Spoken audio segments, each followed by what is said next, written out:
Mm-hmm. Dumbbell? Like, it's a little dumbbell, I guess. And it's got a nice flare on it. Huh? On What? both ends. Like, isn't that what you call it on dumbbells? Like, flares? Yep. Yeah, Totally is what we call them. Yeah. Totally. I could take it. Huh? Like in a rep lifting like sense, right? Yeah, like lifting, yeah. Yeah. Okay. Exercise. Right. What do you guys think? Yeah. Surely. Surely we can Alright. take Head it. out of the gutter.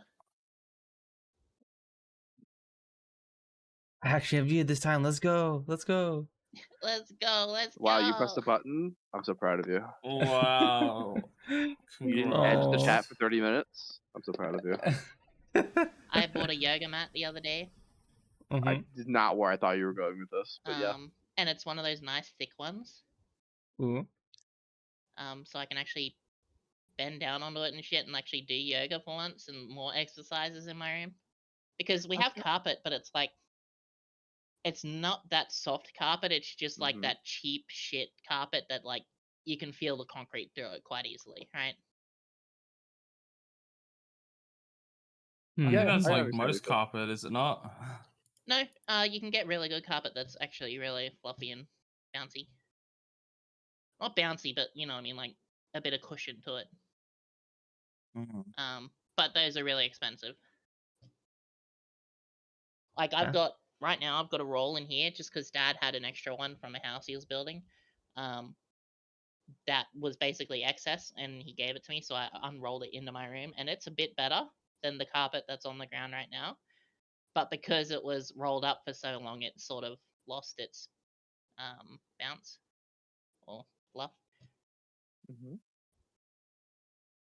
My bags under my eyes are terrible. Holy. But yeah, it's nice and thick, you know, I can get on top of it and do exercise, so it's gonna be good.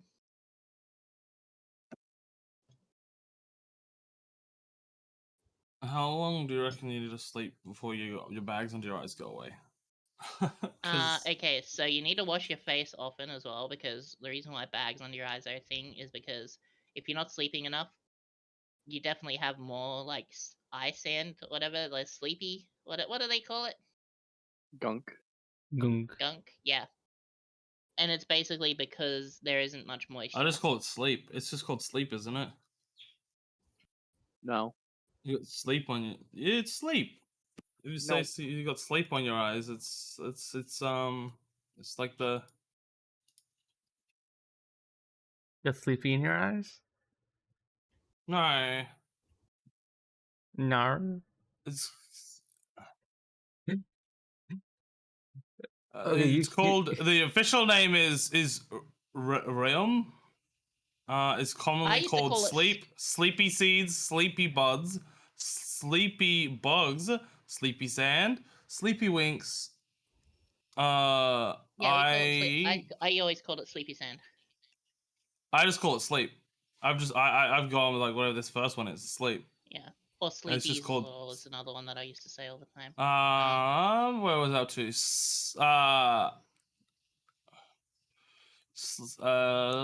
Sleepy winks, eye boogers, Sandman sand, eye goop, sleepy dust, sleepies, eye gunk, eye crust, Gunk. sleepy men, crusties, Sleepy men? dozy dust, Sleep eye crust. gloves, or sleep dirt.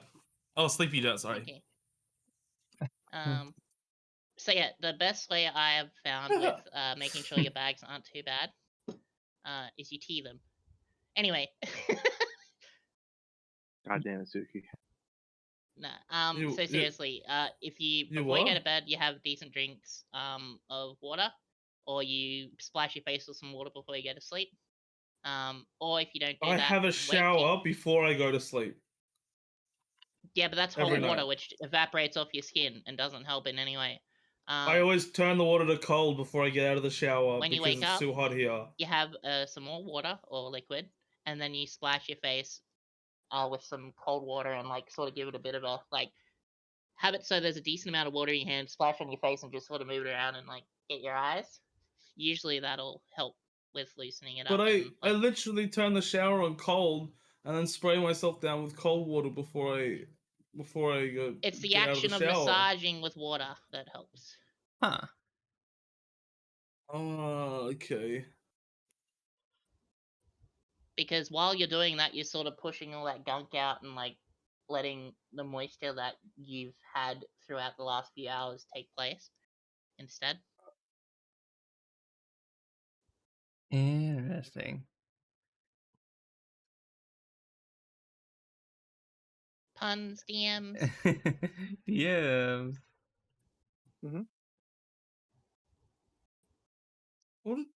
What are you two You want secretly something? talking about, huh? Don't worry about it. It's the The flare, secret. I think. Huh? Damn, how'd you know? Yeah. I'm gonna Like Ric Flair, get you Siel know? something with a flare. Yeah. Yeah. Ric Totally. Flair, yeah. Solar flare. Krillin move. Huh? So why is Welcome, Krillin made? everyone. Oh, welcome. What? Never mind. We'll continue afterwards. Huh? What?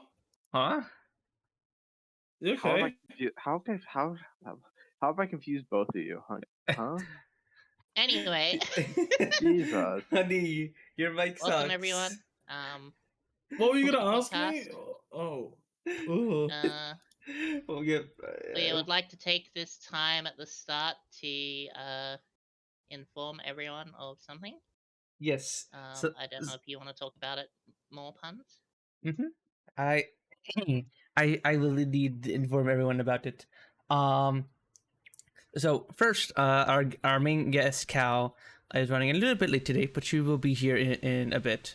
However, originally, the guest for today was going to be our friend Kisme. Actually, sadly, she was not able to make it today because I'm afraid her apartment kind of caught on fire, and most of her belongings were caught up in the flames. I think she was able to get some of it out. From what I understand, her apartment didn't exactly have the fire. It was the apartment building attached to it.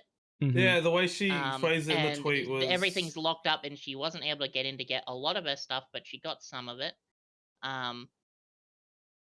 But she still doesn't know if a lot of the stuff that's in there is functional currently. Yeah. So there's still probably some fire damage that leaked in.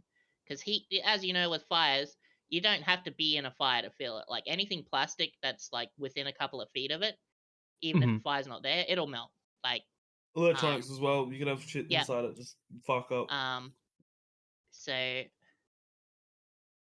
But even so, like at this point, she doesn't have an apartment to live in at the moment, so she is definitely in some trouble at the moment. If you guys have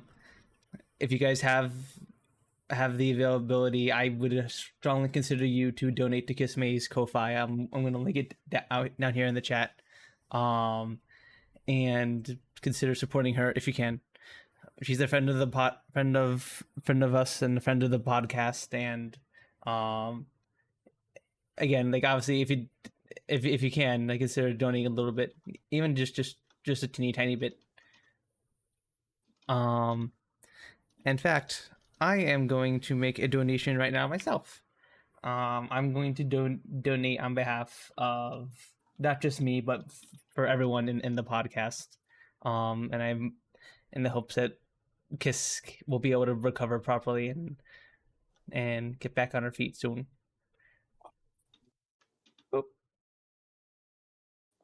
Can someone pin that message that I put in? Yes, I can. Oh, that you put it back. This one. There we go. Yeah. How long? It's a little bit better. It has a little bit of an exclamation mark, and it's at the top of the stream. Thank you. Mm-hmm. There you go. Professional.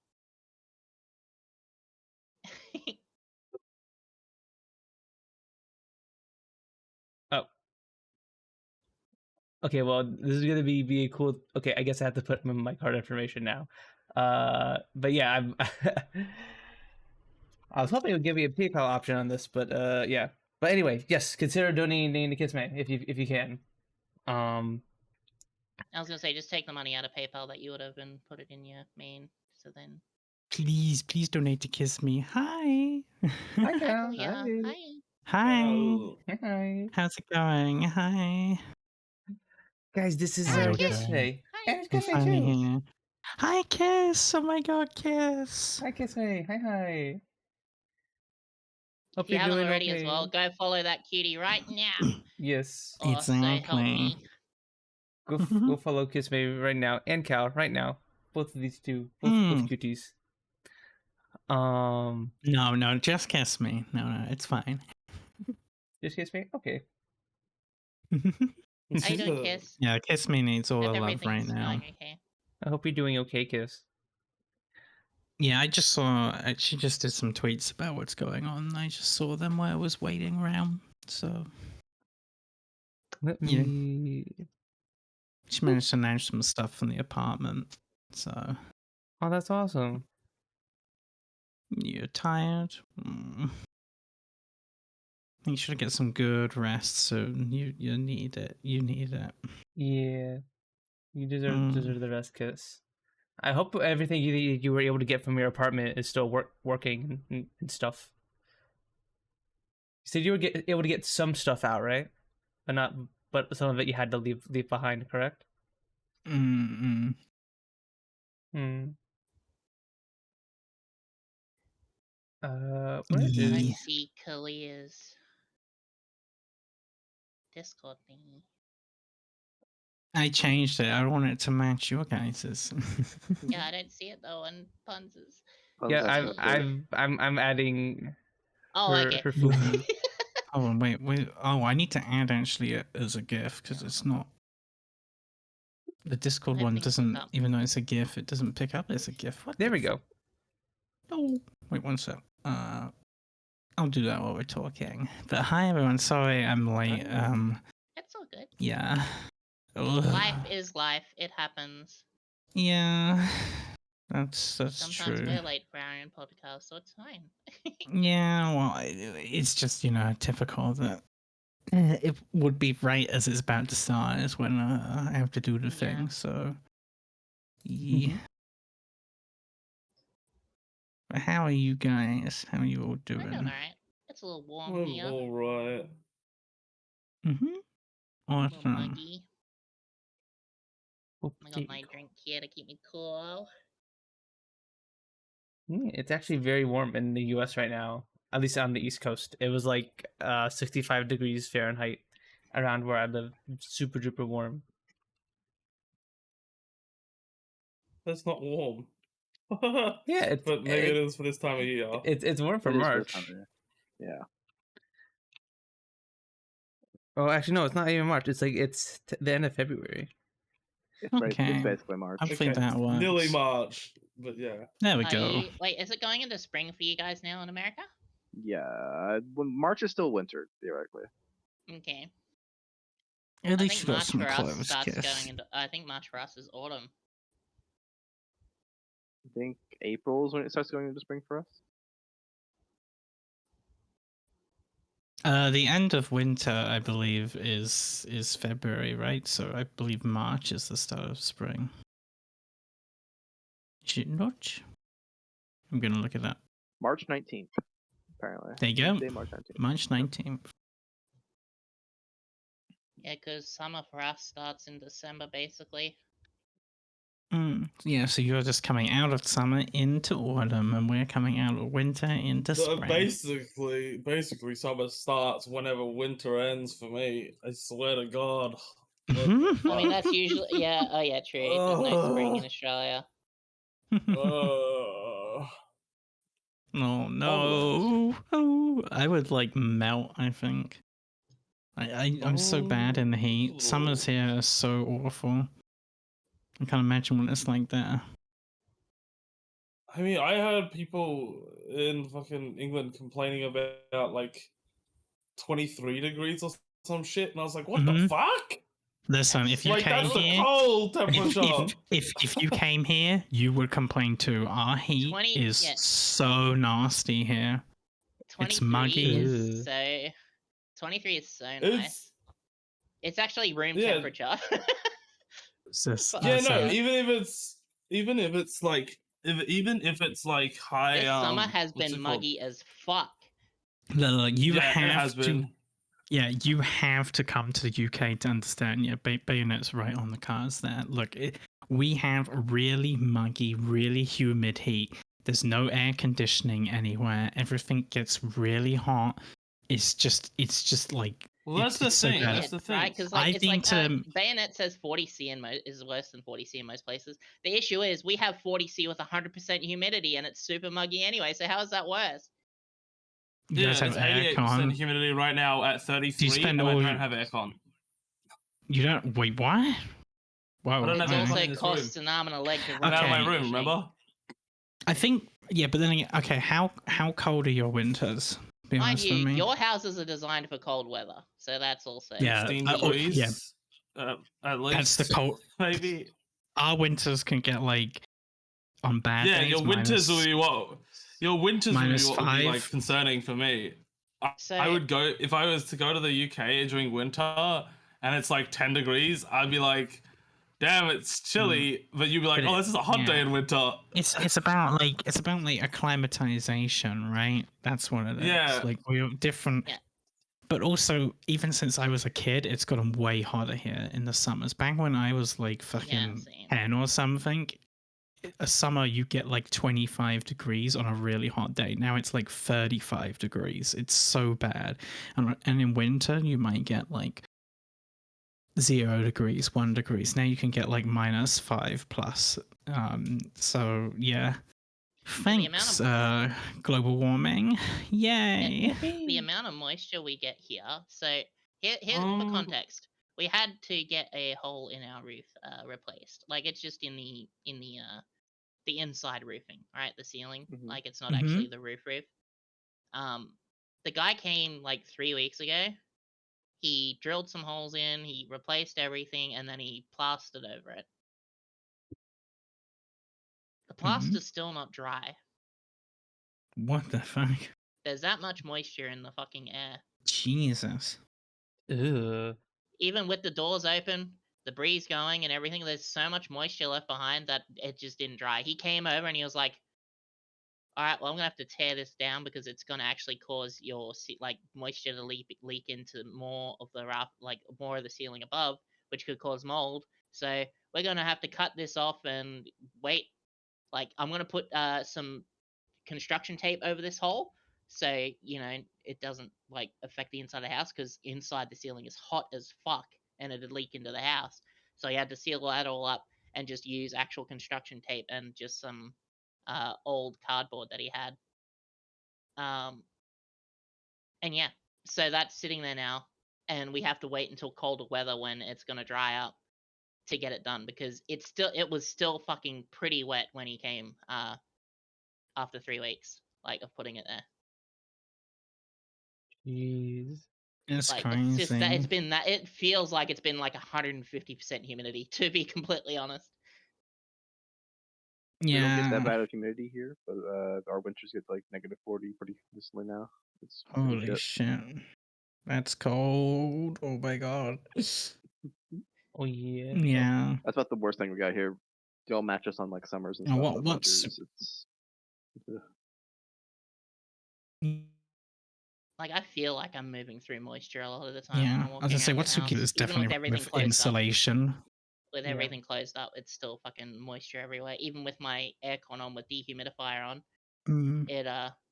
it's still really fucking muggy inside the house. Yeah.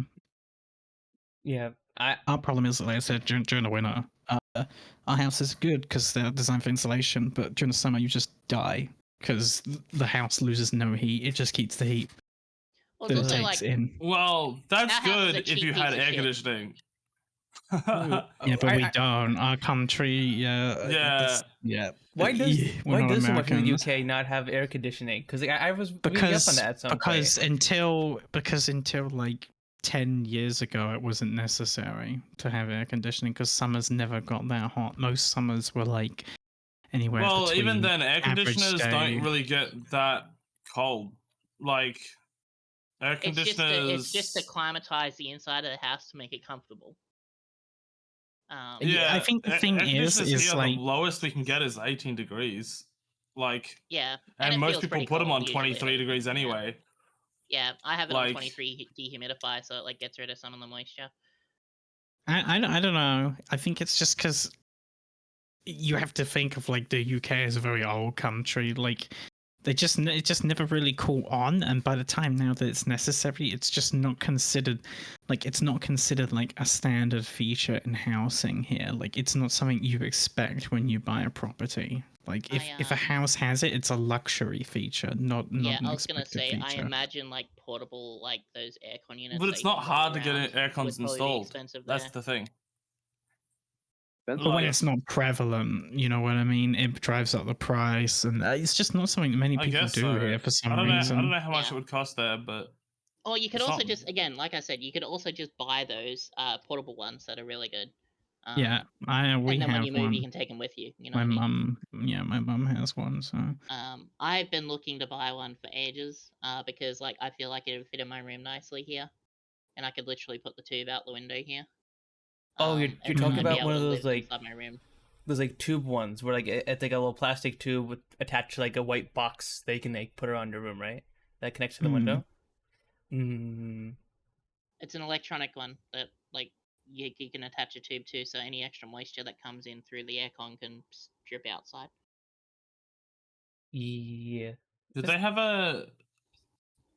Do they have like a feels like temperature that they give you for like how hot it actually feels? Usually. Oh, Okay. don't remind me. So, no, yeah, No, what I'm saying Bayonet to Carol. said. What was that say again? I was just reading Bayo's I was comment. gonna say, do they have like a feels like temperature that they give you? like you got the if- temperature, a- and then You mean feels if like I look on my? You mean if I look on like my app, like on my phone, like my weather app? Yeah. yeah. Yeah. So Yeah, what, normally what does it say it usually feels like? Normally it feels either the same temperature or hotter. Rarely ever cooler. I Yeah, I don't think it's remember- ever said cooler here, but yeah, no, Yeah, it's usually last, hotter. what was it, because last it's- month? It was fucking, it was like, oh, 37 degrees, feels like 45, and it's like, what the fuck? Well, it's like right now, Well, I for was- example, it's 6C outside, but it's 95% humidity. yeah. Ugh. now. Hmm. So Like, what does it that's say when it it's feels like? cold. It says it feels like 5 degrees, which is only 1 degree lower than what it actually is. Yeah, we've never had it say lower. Feels like lower. Hmm. I don't think I've ever seen lower. That's We've funny. seen it lower in the U.S., but usually that's when there's like wind and stuff, like high winds. Yeah, It's cold. there's a 4-mile-per-hour wind right now. It says. During winter, it's always lower. We've It'd be had like no negative wind. 0. Be like negative feels We've like had no negative wind 40. besides Yeah, a we fucking get- tornado. Or cyclone, sorry. Yeah, it's been pretty fucking still, to be honest. I don't think it's. I don't know. It doesn't get that windy here. I think that's what makes it Oof. worse, because like It the is kinda- the moisture it's isn't the- moving around at all. Like nothing's moving. It's everything's just getting Mm. hotter and hotter. Yeah. What? By the way, if you hadn't read what Bear said, that is 100% true. And it's Oh, yeah, really the bad Wi-Fi? in London Oh, okay, because fine. I thought in I thought- London. I Oh, thought you were talking about the being in proximity of soap is bimifying you. Yeah. Yeah, bimbo That's what I fine. thought. Yeah. I mean, What? you should read that obviously as well. But I'm yeah. not that bad, am I? You're Well, fine. Ugh. Pat's your Actually, head. we should do a comparison. People have been saying that about me recently, so maybe we should compare each other against each other. See, like, yeah, that could be interesting. just saying, I've heard some stuff come out of you, Cal. I fucking Yeah, I love know you. Jackbox. I know you have. I think everyone has at this point. I Yeah. wish I could join for Jackbox games. I really do. I really enjoy like Yeah, I wish I fucking could too. people's minds up. Mhm. Every time I've played, I've always won. I'm The definitely only gonna do reason Jackbox again. I don't know what's going on is because I fucking hate like writing shit. Yeah. All right, we Like- gotta play. You don't know Jack the soap I next hate- time, and his brain will explode. I hate ones where the prompt is like, I don't know, write random shit, and it's like, what? Give me like, That is give me like true. something to like go off of. I don't want like random like nothing. Job's Mhm. great for that because you just schizo We- write. You just write whatever Yeah. the fuck you want. You'd also Yeah, like push the button. True. I'd 'cause say it we've gives done you, that like, it prompt gives you and tasks. die. Where's Yeah. the We've done button that this prompt from? and die a little bit in VRC, and I'm always terrible when they do the like, what's this name? Where you have to pick one. Yeah. Like, I'd rather just be given sentences to pick from than come up with my own thing. I've been Dumb. playing NGU Idle at the moment as well. Aki got you, huh? Mhm. The number go up. Number go up. Never go up. Never go up. Never go. If I rebirth right now, I could be at number on rebirth 54.379 trillion. What? Yeah, let me boot my What? That's a big number. Yeah. I like big things. Huh? Huh? Huh? Wait, hold Yeah, I big meant on. number, number. right? I meant number. You like Uh, big numbers. She likes yes. big numbers, everybody. You heard it here. Size doesn't matter. It's how you use it. The number, right? Like your Yeah, English the numbers? number. Mhm, Okay. Yeah. the number, yeah. Yeah. You can be number 1 or you could be number 50, whatever, million, trillion, whatever the fuck it was. It Mhm. doesn't Number matter. 5.5, You're you know. still unique and special and you. The numbers. Sometimes big numbers are good. Sometimes small numbers are good, depending on the context. You know. Yeah. Mm-hmm. How I Right. use it. Here, Sooky, I'll put this in the pop-out chat. Is it flared? No, I don't think so. I mean, it's kind of like it's big enough to be, but like no. What? Number The fuck? 8.093 undectillion? Decillion? What the fuck? What is an undectillion, huh? I don't know. I That added a is a T in big there. number. I don't know. It's Is it's that like- undecillion. Is that like a billion, no, trillion, billion, trillion? I don't know. You're losing me, please. I just started last math. night. No math, please. Undecillion is a number equal to 1 followed by 36 zeros. 36 Right. Jesus. zeros. What actual fuck? Okay, so I don't know if it's just a me thing, but whenever I hear you guys play these games where like it's just number go up, I can't help but think that like you guys are so close to getting into like factory building games like Factorio and the Sphere program and stuff, because that's literally the No. game. It's See, literally these the games game. just I click a Okay, button and thing so happens. I'm looking for games that are super simple to run and don't fuck with my performance while in VR, because I'm trying to look for games I can stream while I'm in VR as well. So that's why I I'll give- started it last night. I depending on what you do. I mean, the ones I stream VR the most is like just older games and like emulation and stuff. That's Well, pretty the other cool. issue Mhm. I've been having is, for some reason, my overlay will not let me interact with OBS in VR.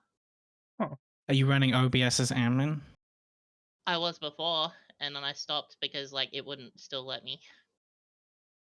It wouldn't even after not running it as admin. It's still not letting you interact Oh, with I it. haven't tried since not running it as admin. Like that's what I'm Yeah, doing now, is, like, the try- next I'm finding a try- game first that I want to do, and then Right, yeah. Yeah. Try then. It should work now. If you're running a program weird, as right? 'Cause- admin, yeah.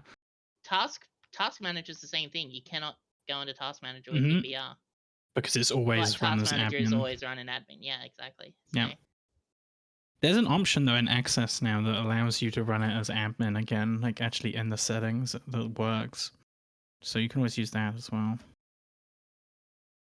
hi STB. Hi. Oh my god, STB, no! STB, Stay no. safe. We love you. Wait, what happened? Tornado. Put down your- Next it's the town bug. over. Oh, That tornado better Gee, not I'm trying wreck. to open It better not wreck the city. I'm going to that city Yeah. in like 3 months. God damn it. True. Yeah, we got big trip. It's gonna be big fun. In the area that me and STB live in, tornadoes are Yeah. decently common. Within the area. Mhm. Yeah, there's like this Mhm. big area. It's called Tornado Valley, basically. It's this big area in the United States where they get tornadoes all the time. Like it's like in the dead center of the U.S. and they just get tornadoes there on the regular. And STB and Siel are both in that little zone, that big zone, which is normal. I love it when the air gets so angry it kills us. Oh, It's just nature trying to, you know, reclaim. Last month? Yeah, last month. Wasn't that air and water getting angry at you? There was water, but Hot. the air was the Go part planet. that pushed shit over. I will Didn't really say get that's one of the only things here that's pretty awesome is we don't get any of that shit. The only thing that's happened in my lifetime is like a singular earthquake, and that's it. There's no like killer animals roaming around here. There's no like Oh, we got those. disasters, you We got know, those. like I just take that You got we're anything one of else? the hottest places with the most deadly animals. all the UK will give you is depression because we're like one of the most miserable places in the world. I think that's about it. And rain, lots of rain and overcastness. What you used to have going for you was castles, but now you don't even have that. We don't have anything anymore. Like what apart from like tea and like British culture that people like to meme on. Like what we have what tea do we here. have? We have See, tea. there you go. There you What makes us unique anymore? It's nothing. We don't have anything anymore. The drive-by arguments. Yeah, it's like those videos you see online I of disagree. some. No, that's not the way. Like that's what I mean. Everyone has this like image. They're like, oh, of like some really posh British gentleman or something. But most of the time, it's just like those videos you see where it's like, you what, mate? What you fucking say about? You know, it's like that's the majority of like You Britain have the these Kingsman. days. You have James Bond. Okay. All right. Yeah, that's fair. And you have annoying teenagers doing the slab squat. You got Wallace and Gromit I too, right? We went from James Bond to that. Okay, yeah. And Wallace and Gromit, yeah. And Doctor Who, kinda, maybe. That is true. Yeah. Oh no, Doctor Who's more American now, though. Yeah, I know. It that's why I was saying maybe. Simon fucking Cowell. What does he even do these days? I haven't seen him in ages. Oh, and Gordon Ramsay, but he's like always in America as well. So yeah, you know. Womp womp. All the good British people fucking abandon us one way or another. They get off this fucking stinking rock and go somewhere else. They heard we had a new facelift every year. Does he even look like the same person anymore? Yeah, what does he actually do anymore? Because there's no X Factor or anything like that anymore. Like, what does he fucking do anymore? Does he, like, judge some other singing contest in some other place? Like, what's the deal? Because he doesn't do American Idol anymore. I finished watching that video, by the way, Punz, because I know you were watching it the other day. Wait, what video was that again? It's like the American Idol experience. Wasn't it you who was watching that when I joined? Yeah. I was watching that. Yeah. I finished watching it. I was surprised when I afterwards I was like looking and it's like, wow, this shit still happens. It's still going. Like American Idol's still alive somehow. Yeah. I don't know why, because like you feel like in like the era and like the streaming era, right? Like it would be getting less popular and everything like that. It's like it lost its relevancy, but I guess not. Yeah, well, it got ended by like NBC or whoever was running it, and then Disney bought it, ironically, because it's run by ABC now, right? And that's I don't think any Disney. streaming things have done that sort of thing successfully, though. Like that sort of like random people come on and do something talented or funny. I think it's the voice. There are streamers who do that. There are people who do that, but like it hasn't been nearly as successful. It hasn't reached more than just the core audience that already like watches that streamer. You know, there hasn't been like any big event where they hold like that sort of competition or whatever. I don't know. Not for a streaming service, no. I think the big And a lot of replacement. Yeah. I think a lot of its popularity is on Voice. YouTube.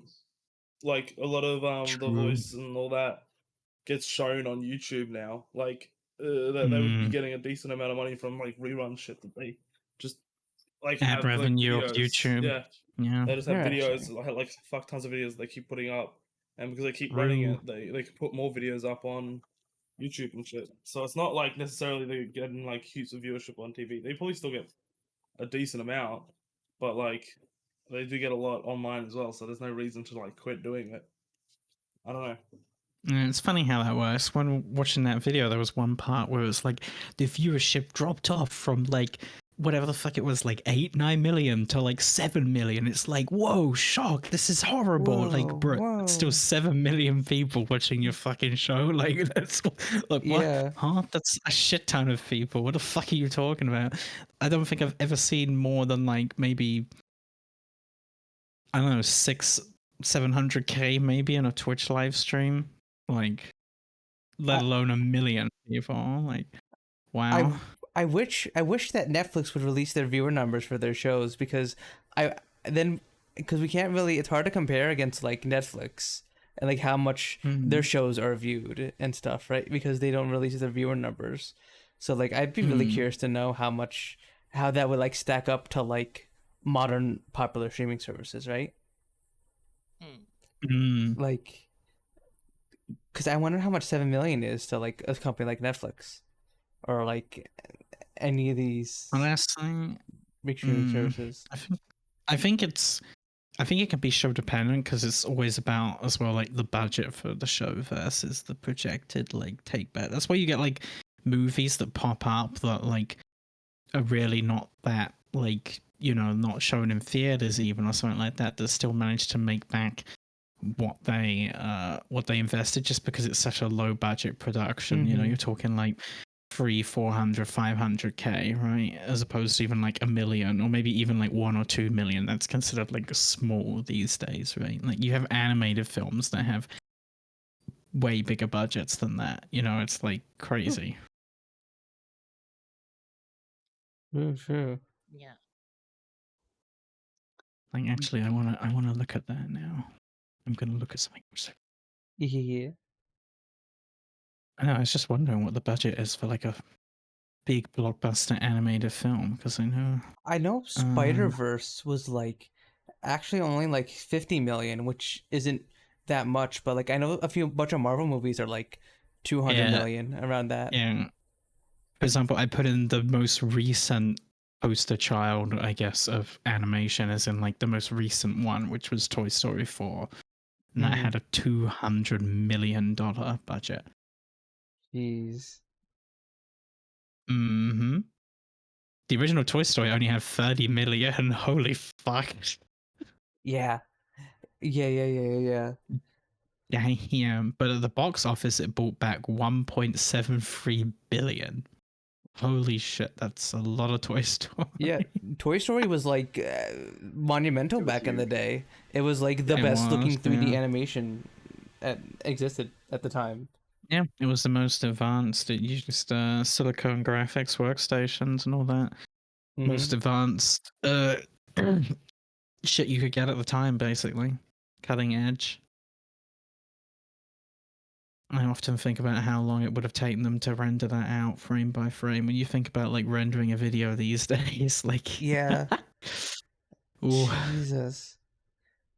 I wonder if they had to like break it up into parts and then like render each of those individual like scenes of the movie on individual computers, and then probably it was probably a server farm or something like that, right? Like multiple, I would imagine, like workstation servers or whatever that were all sifting through it, like a parallel type deal, parallel computer type deal, you know, where you've got multiple. I don't know. Honestly, I'm surprised they don't do like more introspective stuff about that, like, because it was pretty mind blowing and pretty groundbreaking for the time. Mm-hmm. Fun little nerdy fact, and then I'll shut up. Silicon Graphics, actually, their graphics API formed, or is, I have to double check, the basis for OpenGL. And OpenGL, really? obviously, and OpenGL, obviously, these days has morphed or, been a substantial part of Vulkan, along with like some of AMD's work on Metal. Oh. So you can trace that back to SGI. Yeah. Hee, I'm a nerd. I think we're all a bunch of nerds here. I think you're in a good company, Cal. I do my thing. Yep. Yeah, there you go. Actually, I just double checked. Yeah, developer Silicon Graphics, 1992. Nice. Mm-hmm. But yeah, if you want to know, Toy Story was rendered in OpenGL, probably. Wow. There you go. Just like the best OpenGL you could fucking get right then. By a long shot, right? Mm-hmm. Like that was like what, 1995? And like look at like a 3D game from 1995 for like a PC and compare it to Toy Story. It's And there like you go. night and day. Exactly. And think like some of the best looking like game console games in those days were like what, maybe some older Sega Genesis games? PlayStation 1 just PlayStation came 1? out that Okay. year. Mm-hmm. Okay. PlayStation 1, N64 is the most... Actually, fun fact, N64, see, I'm going off now. N64 is built off of an SGI graphics chip as well. So the N64, shares some, at least in its graphics department, some DNA with SGI workstations, and thus, like, all of that sort of stuff. Yeah. The N64 was probably the most powerful console of that generation. It just was hampered by the fact that it still had a cartridge, so you were limited on the amount of data you could put on said cartridge. Yeah, I hear even like way back in the day, Nintendo. Well, I guess even nowadays, Nintendo's still like this. They were very, very worried about piracy back in the day, and that's one of the reasons why they kept giving them the cartridge. Yep, that is true. That, and even though I think it's more rumor than fact, but it was also because on cartridge you virtually have no loading times. Like the access to data is like so much faster than a disc. That you can like load between areas or even like stream assets on and off into RAM a lot faster than by disk access. So yeah, because for those of you guys who don't know, with like a disc, like how the disc spins, right? While the discs are very efficient at storing data, your data transfer rate is affected by the RPM in which the disc spins. Whereas with a cartridge, that's not really a thing, because it's just basically the cartridge is just a big chunk of storage, and that's it. Well, you could almost say, even though they're not, because they are something different, the cartridge is almost like an early form of like flash memory. Realistically, they're like there's just it's like solid state storage almost. It's like the equivalent of what would be considered solid state storage. I mean, it's not, but like it's not even a hard drive. There's no spinning component to it, and that's why it's like basically really RAM. high access time. Basically, it's like basically RAM. If you just took RAM and then stored a video game on it. We're both wrong. Actually, we're wrong. It's basically ROM, because you can't write to it. It's read-only memory, and that's also why it's non-destructive when you get rid of so it's basically ROM chip. Yeah, it's basically a ROM chip, I think would be the best. Yeah. That makes sense. That's why you need like save files and stuff for N64, and like you need to get like the save file cartridges for it. And some cartridges have their own saves, but that and with discs, it's like they can only spin so fast. If they spin too fast, it'll actually damage the disc and actually make it impossible to read, right? Because you can only read Yep. at a certain speed. That's true as well. I don't know why this also made me think of this. Another little nerdy fact from the modern day about data transfer speeds. Depending on like what the medium is, it can actually be faster or slower than you think. For example, a lot of people, when like modern day you're like going at home brewing like a PlayStation 2, think, oh, I'll just put all of my games on a USB stick, right? And access them that way on the PlayStation, right? And you can't actually do that. But believe it or not, the USB in the PlayStation 2, because it's only USB 1.1, is slower than the read speed of the DVD drive. Wow. So, in some games, it just takes longer to load. In others, you'll get glitches where it can't load the data fast enough. So, actually, the best way in a modern day with a PlayStation to play your games is either you buy like an old model where you can have a hard drive that solves that problem because that's faster than the DVD, or if you have a slimline version like me, you play your games over Ethernet and essentially a certain part of the PlayStation. So I'm trying to remember what it's called again. There's a certain chip in the PlayStation that basically handles all of the data. Like the main CPU doesn't handle data, so it doesn't have to handle the data input from the DVD drive. It doesn't handle the data input from the Ethernet or anything. Like that's all down to that chip's like job, basically, right? Which is also the same chip, ironically, that runs the PlayStation 1 CPU emulation in because it was a PS1 CPU. The PS1 CPU in the PS2 is used as a data controller.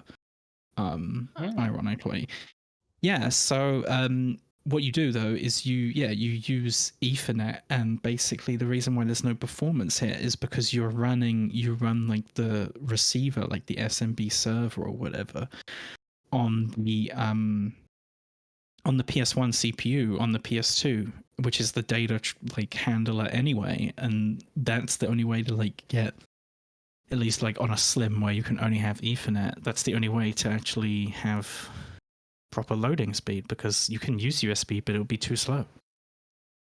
So yeah, sometimes depending on what you're doing, yeah, like USB 1.1 is slower than a DVD drive. So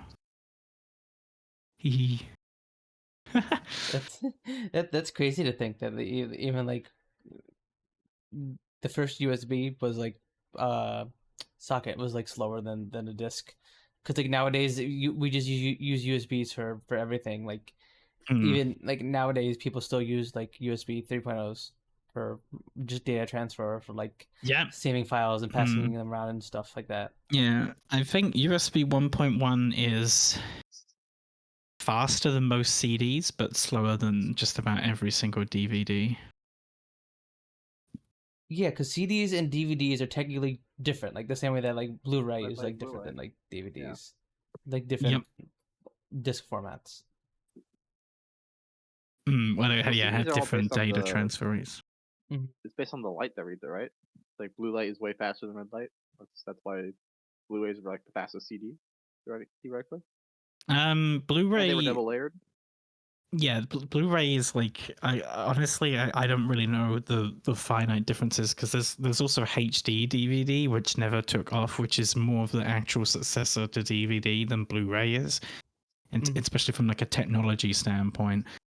But for most of it, it's all about the type of laser that reads the disc, the speed at which it spins, the data layers, and then the read speed you can get from a disc. Like because you can technically put like HD content on a DVD and it has sufficient read speed, I believe, to display it. You just wouldn't be able to fit a lot on it. You know what I mean? Like not compared to a Blu-ray, at least depending on what you were doing, and also the capability of the DVD player. There's not a lot of DVD players that are going to play a 1080p movie. So Yeah. Anyway, I'm gonna shut up being a nerd, and we should Do it, pick yes. another topic because I'll just snowball forever. My chat knows all about this. Anyway, That's alright. yeah. It's always good to talk about this stuff. Yeah. Bring up other topics and whatnot. Yeah, yeah. Yeah, like Just made don't. me think of some silly facts. That's all. There's nothing wrong with that because like old tech is like amazing. It's interesting to think about how far we've come since then. Oh god, players. That's what I always like talking about with everybody. How like insane it is, especially like just in my lifetime. Like I fucking grew up with playing Snake on my dad's phone and a tape changer in the car and shit, to like now no one even uses a CD in their car. Just stream Bluetooth from your phone, which you can like browse the internet on and play games on and watch fucking YouTube videos in the middle of like buttfuck nowhere if you've got a mobile signal. And I've been there before all of that was like a thing, like YouTube didn't even exist, and it did, but you had to fucking be at home and you had to have a good enough broadband connection to fucking watch it. And now it's like you can just sit there on your mobile phone and like wherever the fuck you are and watch a YouTube video. It's crazy. Ugh. I remember having to plug in my iPhone to my computer to install songs on it, and then I had to sit there and wait as the songs would be downloaded onto the iPhone. Not the iPhone, the freaking computer, iTunes or whatever. Yeah. iPod. There we go. iPod That's Nano. an iPod. You mean? Yep, that's it. Mm-hmm. Yeah. And nowadays it's just like, oh, I want to see music of this genre. I just typed it into YouTube and Spotify, and it's just like, okay, here you go. Here's like 200 freaking songs of that genre. I got you. Yeah, you just like, oh, I'll listen to this. Whereas before it's like, oh, I need to go on the iTunes store. I need to go out and buy like a CD and then rip that onto my computer and then use that to put it onto my fucking iPod. And then, yeah, I've got music on my iPod. I could have music on the go now. Wow. Jesus. Oh, without any big clunky CDs. One of my friends had an iPod Nano, and they had like, because there were some games you could get for iPod Nanos. They had I remember Monopoly. They had Monopoly for the iPod Nano, and we used to play it sometimes, and it was like, damn, so crazy. God, that feels like so long ago now. As mentioned, everyone excited for the classic Star Wars Battlefront 1 and 2 collection coming out on the 14th of March with actual online. Different? Like it's the same? Is it? It's the old Battlefront games, not the newer ones. Yeah, but like, it's the old. Are they like remastering it all, or are they just like re-releasing? That's it. It looks better. It does definitely look better, but looks a little better. But also, limited. we didn't have a way to play them on PC outside of emulation. Pretty sure. So yeah. Oh, really? Yeah. They were also weren't server based, so like you just play with your friends, like if you wanted to or whatever. Like I know there wasn't. I know there wasn't. But online, now there's going to be. I proper remember servers. playing them. I remember playing them on my laptop on an airplane once. So I must. They're pretty. The original PC versions are really heavily moddable and really well supported, actually. I don't really know anything as normal because I'm a massive nerd. I will be very interested to see when it comes out what it is, like what it's built from. If it's like if it's like sort of a more GTA definitive edition type deal where they just take all the assets, throw them into Unreal Engine, and then obviously they haven't redone any assets. It just looks like maybe the texture resolution is higher than the original game. I imagine the server system is going to be better too, like ticks wise. Like it's probably going to be better hertz. You could probably go insane hertz with a game like that, assuming the logic is still as simple as the original. That's what I mean. Like, I feel like the experience, if the game's as fun as it was, it's going to be better experience online than what it was before. What it needs to have though, if it is it coming to PC? I forget. Yeah. It needs to have mod support on PC if it's gonna take off. Though, in my opinion, that's the big one. That's what the older version is for, right? because that still has those servers, the modded servers and stuff. I guess it depends though. It's like the modern Battlefront 2, the EA one, is probably the most heavily modded dice game out there. Ironically, Yeah. like spurred a lot of reverse engineering of Frostbite. Yeah, I'll be interested to see what happens with that since it seemed to come out of the blue, and it just depends. If it's built on Unreal Engine, people will mod the shit out of it pretty quickly. If it's, which I'm guessing it probably is, it's either gonna be some sort of like third party engine. It's not gonna be the Give it a original month engine. and like there's gonna be a shit. Like I'm betting a lot of the mods that are on the older version, like that is on the modded servers, if they've done it right, they could literally just import the mods over with a couple of changes. Probably, yeah. The most popular mods from the original game will, Yeah. like, especially Battlefront 2, because that's the one that's really modded. They'll get put over pretty quickly. Wait, which Battlefront 2 do you think I'm talking about? The 2005 one, the what's this name? Not the EA one. Okay. Okay, good. Yeah, I know. I We're wasn't talking sure if we're about on the the same page. I original just two wanted to make sure we games. were. Yeah. I played a lot. I played too much Star Wars Battlefront, like the EA ones, and I played the original ones a fair bit as well, but Yeah, I not love when they were fucking new. the space battles in the old one. It was very fun. Flying into the enemy ship, taking it over, and blowing up the engine cores and computers and shit. Yep. Yeah, I used to very hide fun. as an engineer, like repair the gonk droid inside the engine, and just keep throwing C4 at the Jesus. the engine. Yeah. And out You the little door so like no one troll. can Oh get my close. Yeah. god. Wow. I can't believe it. No, it's definitely an interesting announcement, interesting and it looks promising. There's been a lot of things recently that I've seen, and initially I was like, yeah, and then it was like, oh shit. Like the most recent one that comes to mind is like when they announced they were porting Red Dead Redemption to PS4 and Switch. First of all, I was like, okay, why only PS4 and Switch? Could we have a PC version, please? Thanks. Yeah. And then it was literally just a port. Yeah, but it was literally just a port, and it was like, wow, like, well, no, even if it wasn't a remaster, just port it to PC. I don't give a shit, even if it's like. Is it not? Is it not on a PC already?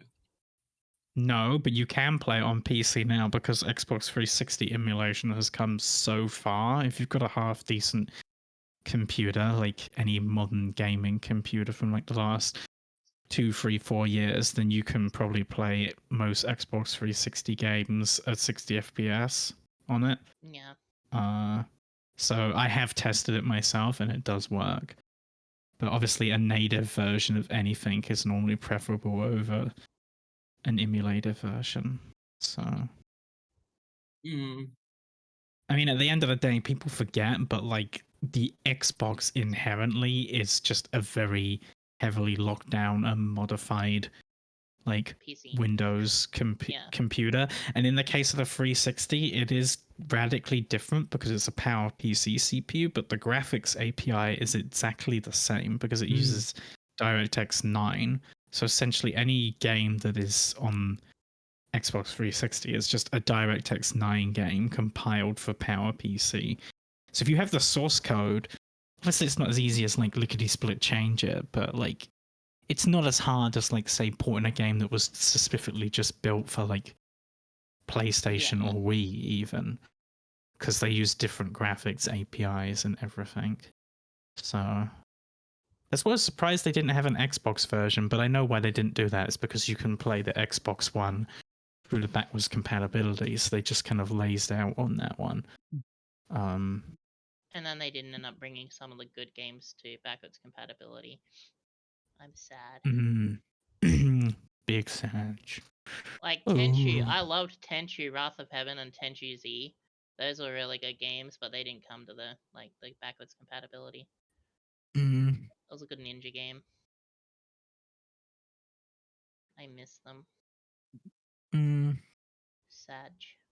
What's funny is you can probably there's some hacks, like you can literally, if you're actually looking for a console, a modern day console that's like really good for emulation, then ironically an Xbox is the best console because you can like do the developer mode thing and then install RetroArch on it or something like that, and it will emulate like Wii, PlayStation 2, all sorts, like really well.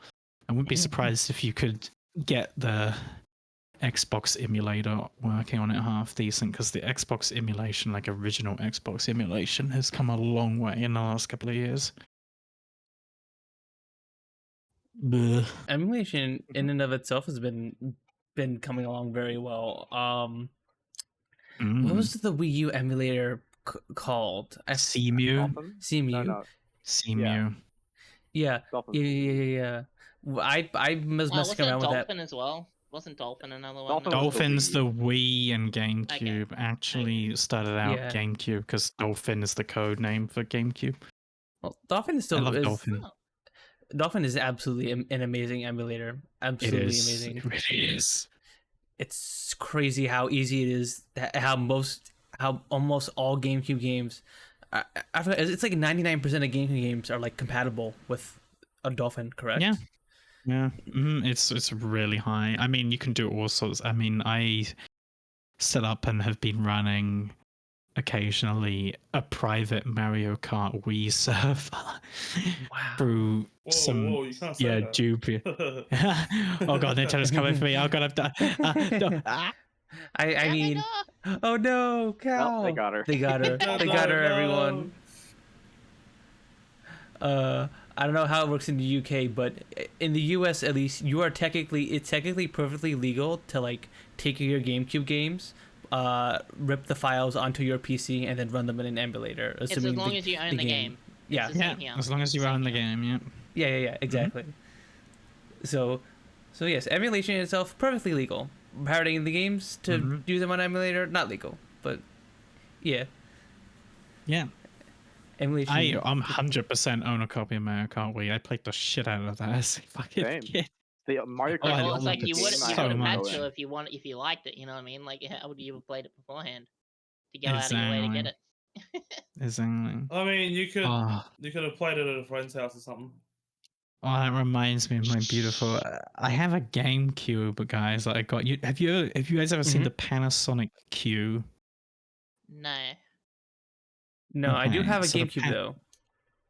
So the Panasonic Q is a GameCube that was made in Japan by Panasonic in collaboration with Nintendo. If you look it up, basically it's a GameCube with a built-in DVD player, so it takes full-size DVDs, and it has illuminated controller ports. It's like made out of like silver and everything. It looks so fancy. Okay. Basically I got a mod done to my GameCube which adds like illuminated controller ports like the Panasonic Q. Oh, nice. Yeah, so it looks super dope. You turn on my GameCube and it's got it's got like purple lights that come out of all 4 controller ports. Yeah. Nice. It's pretty cool, not gonna lie. It's pretty poggers. Yeah, yeah, I like my GameCube. It's just pretty cool. I like my GameCube too. All my controllers for the GameCube, my GameCube still work fine. Yeah, Nintendo products back in the day, those things were built to last. My Game Boy Advance still works fine. Like all my Wiimotes still work okay. I think one of them, I think one of my nunchucks has stick drift, but the Wiimotes themselves all work fine. Yeah, Nintendo stuff is durable as shit. I think the only thing that I think is an issue. Yeah, true. But I was gonna say the other one that's the issue. Thinking of stick drift, I'm pretty sure maybe that's just the design of it, but the N64 joystick is normally pretty fucky. The controllers are normally pretty good though. That could just because the N64 joystick itself is just kind of fucky. Yeah. A few sticks that will literally rub your hand raw with very little use. I don't know why that reminded me saying that, but like that just reminded me of like probably my most like raw hurt my hand gaming experience, and that was like trying to resist being like electrocuted in MGS1. Holy shit. In the end, I literally just went on the internet and was like, how the fuck do I do this? And someone was like, just get a pencil and do it that way. Yep. And I was like, oh, right, nice. Because my fucking hell, my hand hurt. Jesus Christ. Get a pencil? I didn't get it. So there's a point in MGS. Have you ever played MGS1, Sooky? Yeah, but I don't get what the pencil thing is. So you know there's like the part where you have to resist when you're being electrocuted, Yeah. or like when you're being tortured.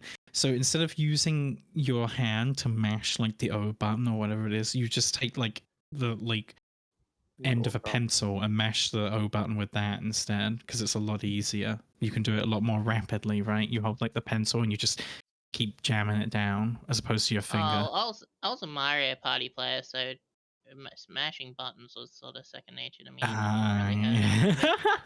So that's probably why I never heard of it. We got a pro over here then. Oh my gosh. Sooky, I want to do a test to see how fast we can button mash. It has been so many years. Ooh. I do have carpal tunnel, but I'll try. Womp womp. No, I'm not gonna. If you have carpal tunnel, I'm not gonna make you do that. I mean, I stopped before it got too bad, but it's still pretty. Mm-hmm. It's apparent. Mm-hmm. I'm sorry to hear that, Sooky. I'm sure a carpal tunnel is something that can get better over time, correct? No. It requires a surgery. It's like scar tissue that forms around a nerve, a sort of thing, and limits movement. Mm-hmm. It's weird. It's because the muscles don't know how to, like, in your hand, because of how many bones and joints and stuff are there. They try to heal in a weird way, and then it ends up actually just restricting movement. Ah, I see. And because it's scar tissue is forever there. It doesn't really go away, unfortunately. Oh.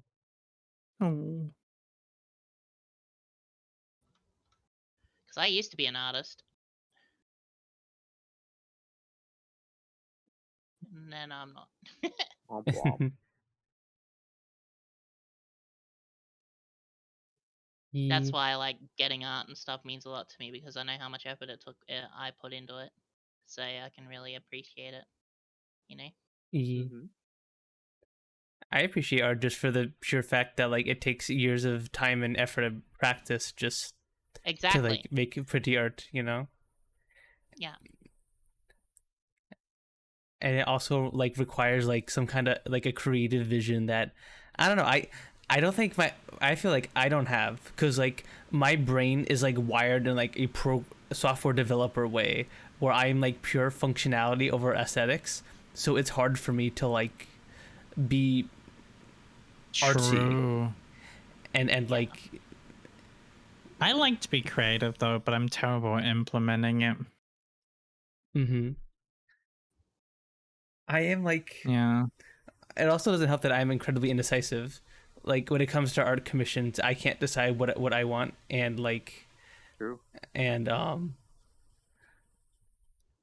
even like this here like the little overlay we have for Punz N Palz. The majority of this theming was something that Sooky came up with, not me. Which actually I think it turned out pretty good. I think it came out very, very pretty. Yeah. But yeah, like I was just like, yeah, I'm doing a podcast with my friends and I need overlay. She was like, okay, and all this she came up with rather than me. But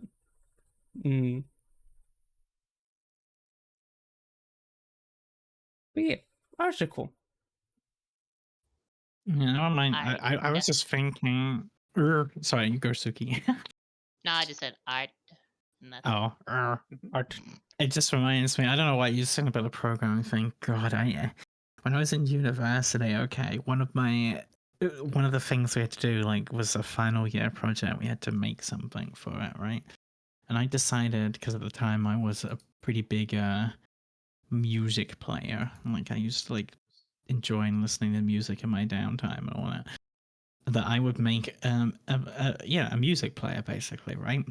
And my goal was to make something extraordinarily lightweight, because I thought it was laughable how fucking like iTunes and stuff used like 300 megabytes of RAM just to play a song. Like, dude, this is excessive. Jesus. Because I was thinking of like the functionality over form thing, right? Like I don't have iTunes up in the background the whole fucking time that you know what I mean? Like I'm doing work. All I need is the song to be played, right? So that's what I did. I made a super lightweight music player. And essentially my lecturers were like, what's the point? I'm like, to save system resources, so there's hardly like anything being used. Like they're like, but that doesn't matter. Like everyone has shit tons of RAM. Why would they give a shit? It's like, well, because why not? You know, why use excessive amounts of something when you don't need that to perform the task? Exactly. You might as well be But like in efficient if that you can. case, yeah, in that case, I wasn't going for like beautification or whatever. So, but it's like lots of things. It's like looking at this Discord app right now. I don't have an issue with how it looks, but I do have an issue with the fact that it's a fucking Electron app. And so runs worse and uses more memory than if they actually just had a native client. But you know, making a native client would be more work. So, but yeah, because if they did run a native client, they would have to probably make vastly different versions for like different operating systems. Exactly. Like... But the performance increase would be massive, and so I still think, you know, the rebel in me is still like down with sorry. Down with web apps. Destroy all web apps. Fuck web apps. I hate working on web apps. I'm a software developer and I hate web apps. I just really in the right way. In the right, what's his name? They are good, but I feel like in certain scenarios, like for example, in the case of Discord, nah. Like you'd be better off with a native application a million times over, please. Alas. It actually uses less memory if you run it from a browser. A browser, yeah. But you don't get some of the features. Because it only uses the same amount as what that browser's using, basically. So if you use Google Chrome and you use Discord and you're like, I have no memory left, just open Discord in Google Chrome instead. Yep. You'll half your memory usage. I guarantee it. Yeah. I'll tell you this, you will not understand pain with Discord though until you try using the Discord Mac app. Now that is really bad performance. I will say the Discord phone app is fucking dog shit. They did an update recently and it's so shit now. How do they make it even buggier than it used to be? Like, I mean, to be fair, it used to, like, you know, every now and again, like some emotes wouldn't load or like some things wouldn't load. But nowadays it's like I open up the Discord app and it's like, oh, the whole UI is slanted over to the side. You can't read anything. Or I try and click do Discord and it does nothing. Just randomly out of nowhere. It's like, how do they make it buggier? How'd they do that? As a person who has really sussy GIFs for like replies to things and they're all gray or whatever, or like not loading, it's like, I don't want to send one of these while I'm on phone just in case it's something really sus to the wrong person. I imagine someone just DMing Sooky, hey Sooky, you want to play a game later? And then you just return like a freaking someone getting pounded, yeah. So is that a yes or? I mean, yeah, let's grind it. Let's pound this bitch out. Yeah. Yeah. Let's penetrate this raid. Yeah. Oh my gosh. Whoa. Democracy. Okay, everyone. Yeah, democracy. Hell yeah, let's go. Oh. It's like Okay. me when I play War Thunder. I'm like, oh man, I really penetrated that guy hard. It's like, oh, I'm in the tank, the tank Yeah. guys with my With my AP rounds, I swear. my fin stabilized AP rounds. I just penned him right in the side right there. Yeah. Is War Thunder one of your favorite games, Cal? I feel like I see you playing that all the time. I have a love-hate relationship with War Thunder. Unfortunately, there's like not many other experiences like War Thunder out there. So I love playing the game, but I also hate playing the game. Much like many games, like League of what am I talking about? Jesus, my It brain. is a leech. Like That is true. That game League. is a leech on your happiness. Yeah, I true. don't get sad when playing League. Okay, But no, 90% of my special. friends hate League, but still Mhm. play it. I, And they're always saying how depressive it is. So it's just like, I'm basing it off of the majority. Yeah, no, I just don't get why people get so like pissy at games. It's just a game. I think the Like- problem with Why you have to be mad? It's so the problem with War Thunder is the adrenaline rush you get when you do good.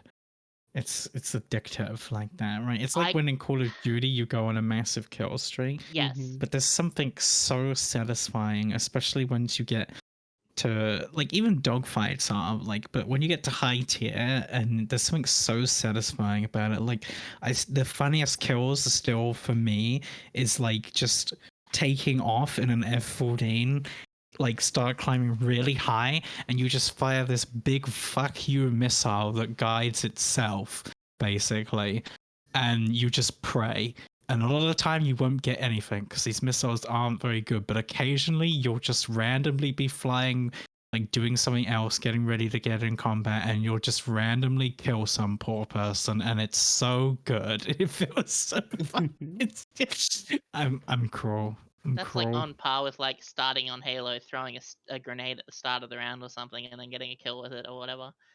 But, Exactly. That's the same kind of rush I would get when I used to play Hell Let Loose, because it's a very realistic war simulator of World War II.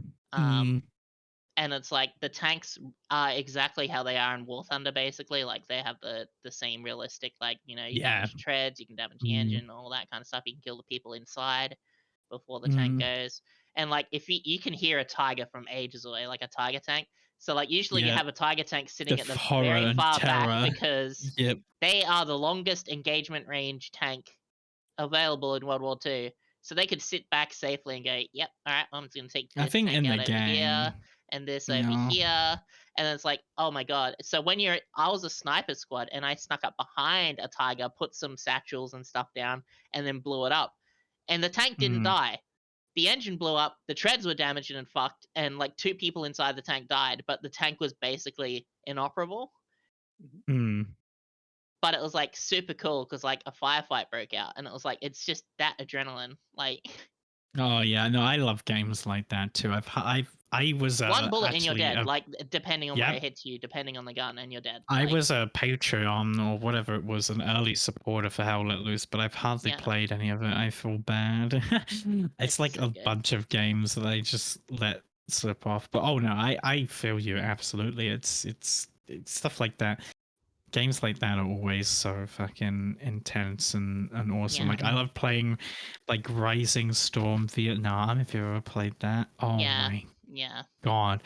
Like I don't want to say like wow, because it's fucking awful, but there is something to be said about calling in a napalm strike in like a tree line and just hearing the screams. Yeah. And going, if I hit something, I hit a few people. They're alive. But it's like shit. But you could just be running through the jungle and suddenly like you'll just get fucking domed in the head or something. You like won't know in where the the hell it fucking came from. trees, man. Yeah. The Viet Cong, they're in the fucking trees. You don't know where the fuck they are. Like it's Oh, and then you have like the rat tunnels as well that they have. Oh my God. Yeah. I have a good game. I have a perfect segue into the next topic after this, but I don't want to interrupt your discussion. Ooh, segues. We like segues. All right, so Okay, let me. Where is it? Where is it? Where is it? You're throwing? I'm. Where did I put it? Where did I put it? There it is. So Cal, when you're playing War Thunder, have you ever been sitting there playing the game and thought, I wish I could make this more immersive? Have you ever thought it would be nice if I could smell the napalm in the air when my enemies are being burned to a crisp alive? No, I think that would be way too far. Well, do I have the product for you? GameSent has just been announced from GameSent AI. You don't have that. I forgot to send you the docket, Cal, so I will link the tweet in the side chat here. Sophisticated AI releases real sense alongside your gameplay, including the smells of gunfire, explosions, racing, storm, forest, and it has upgrade DLC sense to include napalm, human exertion, ocean, and golf course. Okay, listen, I'm gonna shut this down right here and say I wouldn't use that unless it was for VR chat. And what applications would it have in VR chat? Oh, can I smell the sweat of the other person? Yeah, that's what I was gonna say. For you VR chat players, I would not want that. Would this improve your immersion when you're getting frisky with a friend? I mean, I'm never public hopping again with that.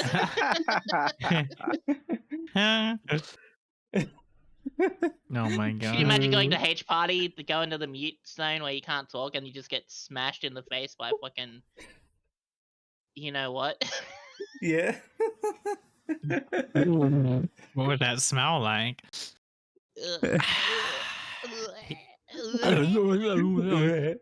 Like, would you be able to smell the panting of I don't know, say you see, you're in a furry and like what's the deal? Like where does it stand? Where does it start? Where does it stop? God, don't get me started on mersuits. What about wet dog or something? Oh my god. Oh my god. That okay, maybe this is there's some what would you get into knuckles smell like? Hi Dan, hi.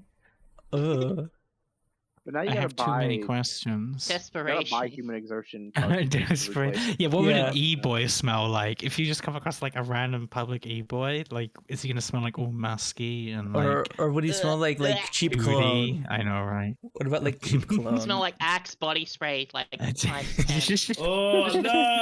no! Yeah. The boys gym locker. You walk past you and your fucking eyes start burning and you're like, I'm just gonna say it right here. It's so nice not having boy smell anymore. I fucking love it. Boy smell sucks. The right amount of boy smell is fine. Go away, North I guess it depends. I'm definitely in team no boy smell. It depends on the situation. I understand. It's so interesting. For myself, no, 0, please. For others, it's fine. Ish. Yeah, exactly. That's yeah, but oh god, I cannot say how much I hate just about every men's deodorant ever. Jesus Christ, the stuff stinks. The only bad. one I like I love the smell of is sport. Fucking Lynx watermelon. That's the only one I like. Because watermelon is one of those flavor scent things that you can't fuck up. Mm-hmm. True. It has to smell exactly like watermelon, or you're fired. I threw that shit out ages ago, though. That there is no more men's in quotation marks deodorant for me anymore. It's dead. Yeah, I use a lot of Rexona now. Yeah, it's dead. It's dead. It's gone. Yeah. So I wouldn't want to use one of those if I was gonna smell fucking Axe body spray everywhere. I think I would just fucking want to. I just axe myself. Thank you very much. Yeah, exactly. Ugh.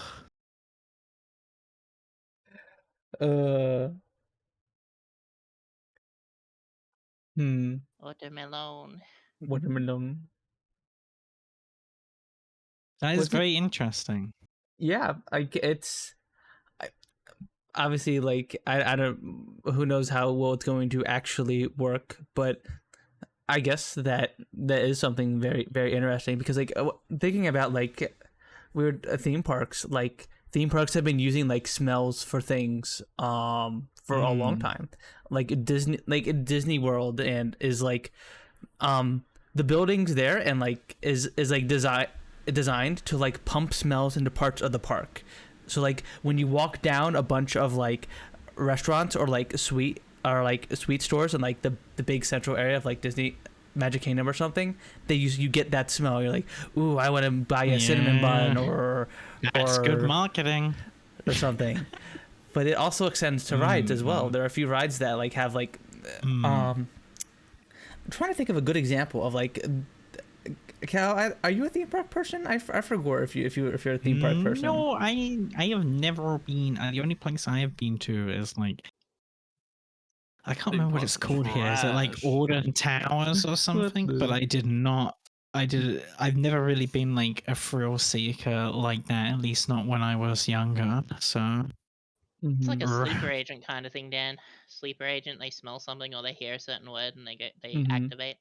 Then conditioning, yeah. Yeah. I don't know. Maybe now I'd be a bit more open to like going to a theme park and doing some more thrilling things. But when I was like a kid / like teenager, I was like, no, don't get me in there. Don't put me on like something like that. No. No. Though I don't know. I swear, I've kind of like my big thing that I've always wanted to do is kind of like thrill seeking, but like a lot of other thrill seeking things, I think it's just because I'm a scaredy cat and I'm trying to work through that, be less of a scaredy cat these days, you know? Scaredy cat. If you didn't have your plans already probably set for when you fly over to the US next, I would say you should go to Cedar Point. It is near. I've heard of that. It is very near to where you're going. Yeah. I've watched a video on that because of the there's that guy who does all about theme parks and roller coasters and stuff like that. Defunct Land, or I think it might have been one of Defunct Lands. There's someone else I watch, I'm pretty sure as well, who does that. So there's a smaller one I like watching called like Poseidon Entertainment. And they do a bunch of theme park stuff too. That, actually. Yeah, it might have been him as well. I'm not sure. Fuck. Yeah. I've heard of that place. Yeah. Yeah, it has a bunch of very nice coasters. If you ever wanted to go over there, and try I'd some start roller off a coasters. little bit smaller than that, but I start off with the tea comedy joking. I'm not that bad, but yeah, we see. Honestly, things change when you have more confidence in yourself. So. All right, we're putting Cal on the fastest roller coaster in the world. Yep. No, that's not what I agreed to. We're putting her on Top Thrill Dragster 2 when that releases. I think this year. No. Yeah. I will throw up. Okay. There's no two ways about it. I will immediately and unequivocally throw up. Okay. 0 to 120 in about 2 seconds. Oh god, I'm definitely gonna throw up. Let's start with something a little slower. I'm pretty slow. Are we putting soap in a microwave? Okay. I can't believe this. My so, mic actually put me in a microwave, right? you wouldn't do that, would you? Right? I wonder.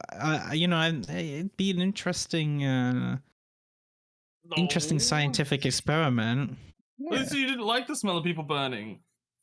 I wonder if soap will smell like mushrooms with all the mold he's got in it. Right, that was napalm, not microwave. Oh, microwave smells right. different. I also smell a napalm in the morning. What the? The smell of femboys Sooky, in the morning. You can now. Huh? What is this? What is the smell of femboys, huh, Cal?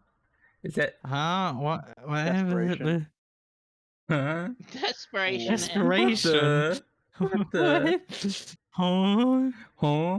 I was gonna say a mixture of like voicemail and Come. huh? Yeah, I agree, Sooky. Femboy smell though is like the pleasant boy smell normally, you know. Yeah. No, pleasant they are boy literally smell. their own fruit. It's called cumberry. Oh, right. But is that a smell or is that a fruit? like I mean, I'm strawberries assuming it mixed has a with, smell. Yeah, strawberries Uh-huh. mixed with, you know. Well, you and Punz would be the experts on that, so you know. Me? Yeah. Yeah, you're a you. fanboy, right? Yeah, right. So No. you're a fellow fanboy? No. No. What? I'm a very masculine man, you know? No, here we go Not a fanboy again. at all. Mm. Alright. So if you could bite into a Oh. banana, peel and all, would you?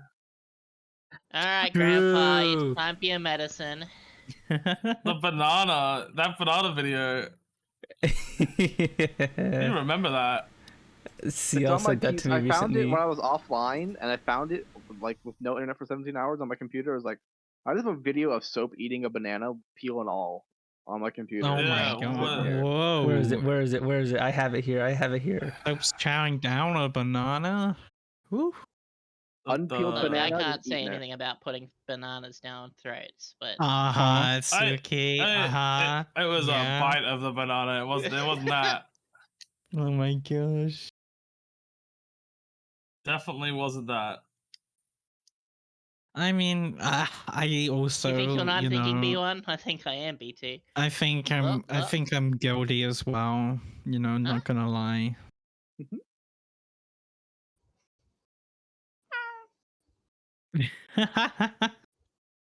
Shit. Did I not I- download it? Ah.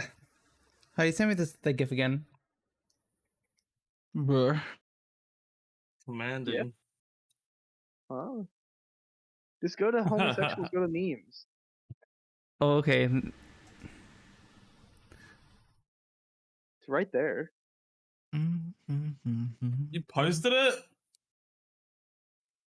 I put it in Yep. memes I found while offline. What the fuck? Let me have a look. Oh, okay, I got it. I got it.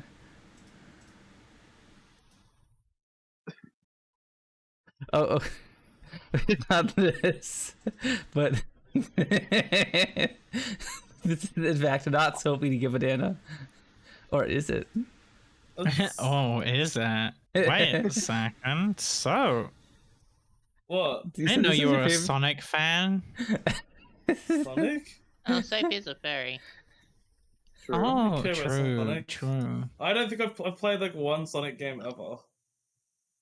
Which one? Oh, that give, that's a good give. It is I don't know, your it's like Sonic some GIF. one where they had the evil Sonic guy. The fuck? What, Shadow? Yeah, that one. The fuck? I haven't hardly played Sonic either, and I at least know Shadow Yeah. is. The Wow. I don't know anything about Sonic. I don't give a shit about like most fucking The fuck? like. I think Yakuza's the first Sega game I've fuck? liked. Maybe I'm forgetting a few Sega games, but The like. fuck? Yeah, I've heard Yakuza's know. good. There's audio to go with that. The fuck? So gross. There's audio to go with it. What's gross? Oh, how would you eat You that? eating a banana like that? That's how you're supposed to eat them. What? It's No, not. it isn't. What the fuck are you talking about? You're supposed to peel it back. Disgusting. Why would you eat Yeah, the you skin wrap like your Sonic hands was that? around the made by tin, then you peel Nintendo. it back. It should be playing the The audio. fuck? Yeah, Sooky knows No. all about eating bananas, Wait, hold so up. Yeah, The fuck? I'm really good at it. Yeah, it is. yeah, she's really good at it. I'm good at it The too, fuck? but not as good as her. Well, I've had fucking years of practice down at the Yeah. Uh-huh. Yeah, I only have virtual practice. I'm very good at eating virtual bananas. Virtual bananas? Yeah, have you never had a virtual Oh, very banana soap? tasty. Are they tasty?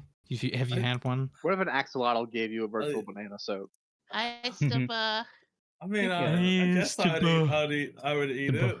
you know. Really? You'd You would eat a eat the virtual axolotl banana? virtual banana. Confirmed.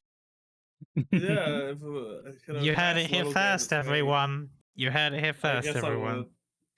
There Just you make sure to go. breathe through your nose. Yes, that's very important. Mm-hmm. Mm-hmm.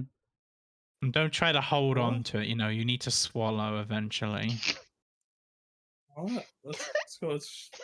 You know, you don't want a banana to get stuck in the back of your throat. You know, you need to like. So you don't just Swallow. keep chewing on the banana, do you, and just leave it in your mouth and you Yeah. don't swallow? No, Mhm. of That's course you're fucked gonna up. swallow. Yeah. Yeah, no, seeing you bite into that banana from the side like that, I'd imagine you just be like, and like just spit it out. No, I actually swallowed that. Oh shit! You wait. Whoa. What If you can the- swallow that, then you can swallow anything.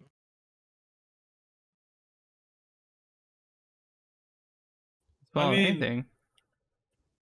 As Oh, I yeah. was, I only did it because I was like to my friend, "Oh, how do you eat bananas?" And I was trying to say that was the correct way, and I did it to like prove a point. But I didn't eat the rest of the banana like that. No. Uh-huh. Thank God. Yeah. No, this is my headcanon how You- soap eats bananas you- now. You gremlin. Yeah. Oh my What does the god. peel give us? Is it just a bunch of fiber? What I'm the watching. Fuck? You know, I Huh? actually hate bananas now. Yeah. How? How does man do Yeah? this? Well, no, because I buy Nana bananas, right? And she usually has them for lunch. But now she, like, doesn't. She forgets to. And then I come out and they're like, the bananas are, like, because bananas are still good even if they got brown spots on them for a while, right? Yeah. But then they get really dark brown and I'm like, ugh, I gotta get rid of this. Yeah. But, you see, if I made banana bread, they'd be perfect for banana bread, the brown ones. Banana bread. Oh yeah, you can have the like shittest bananas and put them in banana bread. But yeah, she because I've been trying to get her to do more stuff lately, and I was wondering if like it'd be just a good idea to like do some baking with like old bananas and Ooh. all that kind of stuff. Because then she can have it with her tea at tea time as well, right? So, Ooh. You know, as much as I love this banana speak, I think I need to pump to the water closet real quickly, so I'll be right back. I've never heard it called that. You know, I thought it would be fancy, you know, spice up a little, introduce What's some that? I don't even know what that means. British. I'm gonna go chuck Look a it piss up. in the dunny, mate. Okay, well, you can do that. In the meantime, you Damn, can Sooky, you're I from the don't same know place as do Kyle. what my stream or chat normally does, and that is like talk about me behind my back and gossip about me Oh, of course. about of my course. latest Of course, of course. Yeah, of course. And enjoy. I'll be right back. I've never heard okay. a British person say piss in the dunny, because dunny is like very Australian. Mm-hmm. And dunnies are actually what you call the portable ones that you see at job sites. Huh. You don't call them porta potties? They are porta I potties, mean, but we yeah, call them but- dunnies. Dunny, I think, is a more common term. Maybe not anymore. It feels like a lot of Australian slang is getting like is kind of disappearing because you watch a lot of American shows. So a lot of people kind of just watch the American shows and pick up on American slang and kind of drop the Australian slang. They also call them Johnnies sometimes too, yeah. But also because a lot of the time when you talk to your friends as an Australian and you say, "Oh, I went to the dunny," and people are like, "Is that a slur?" And you're like, "No, I'm just Australian. I'm just saying something. I'm just saying a place." Well, Is that a yeah, slur? but not there's I don't know. I feel like there's not that many people who have friends, don't have friends overseas, but it doesn't make up majority of their. As someone who's grown up in a online labourer friends. family, I will always use Australian terms.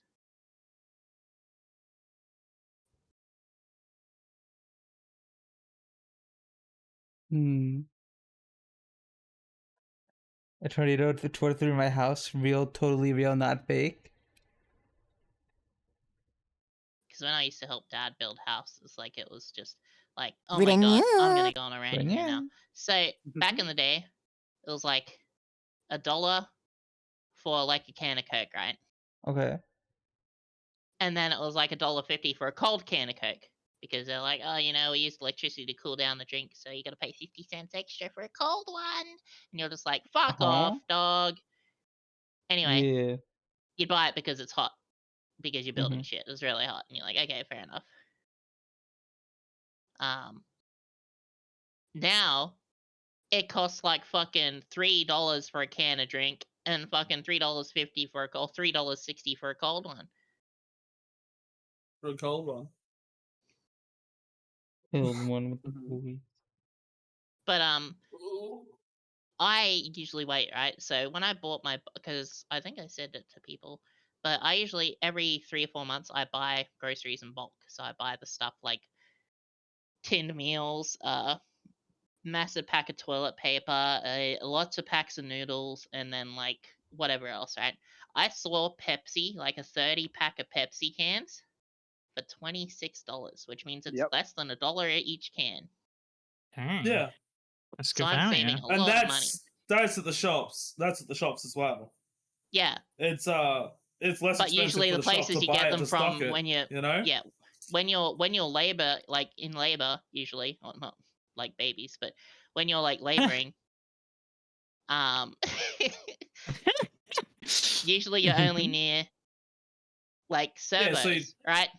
And yeah, so you're meant servos to- fucking, oh my god, they charge so much. So my dad was like, oh, we need some sugar. So he went to the servo because it was the closest place and the only place open at the time because it was like late at night. $7 for a kilo of sugar. Like Whoa. down at the corner shop, like down at the proper shops, it's like $1.50 for a kilo of sugar.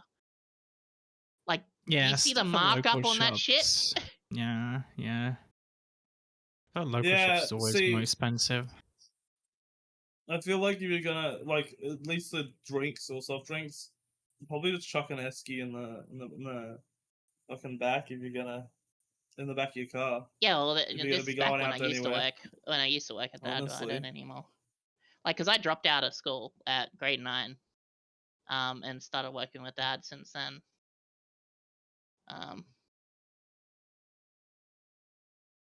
Wow, really? I did not know that. Yeah, I was Did you- heavily bullied. Heavily bullied. I Did had you? to leave. Aw. Did you end up finishing school then eventually? Were you homeschooled? So I went to a community youth place for troubled kids. Right.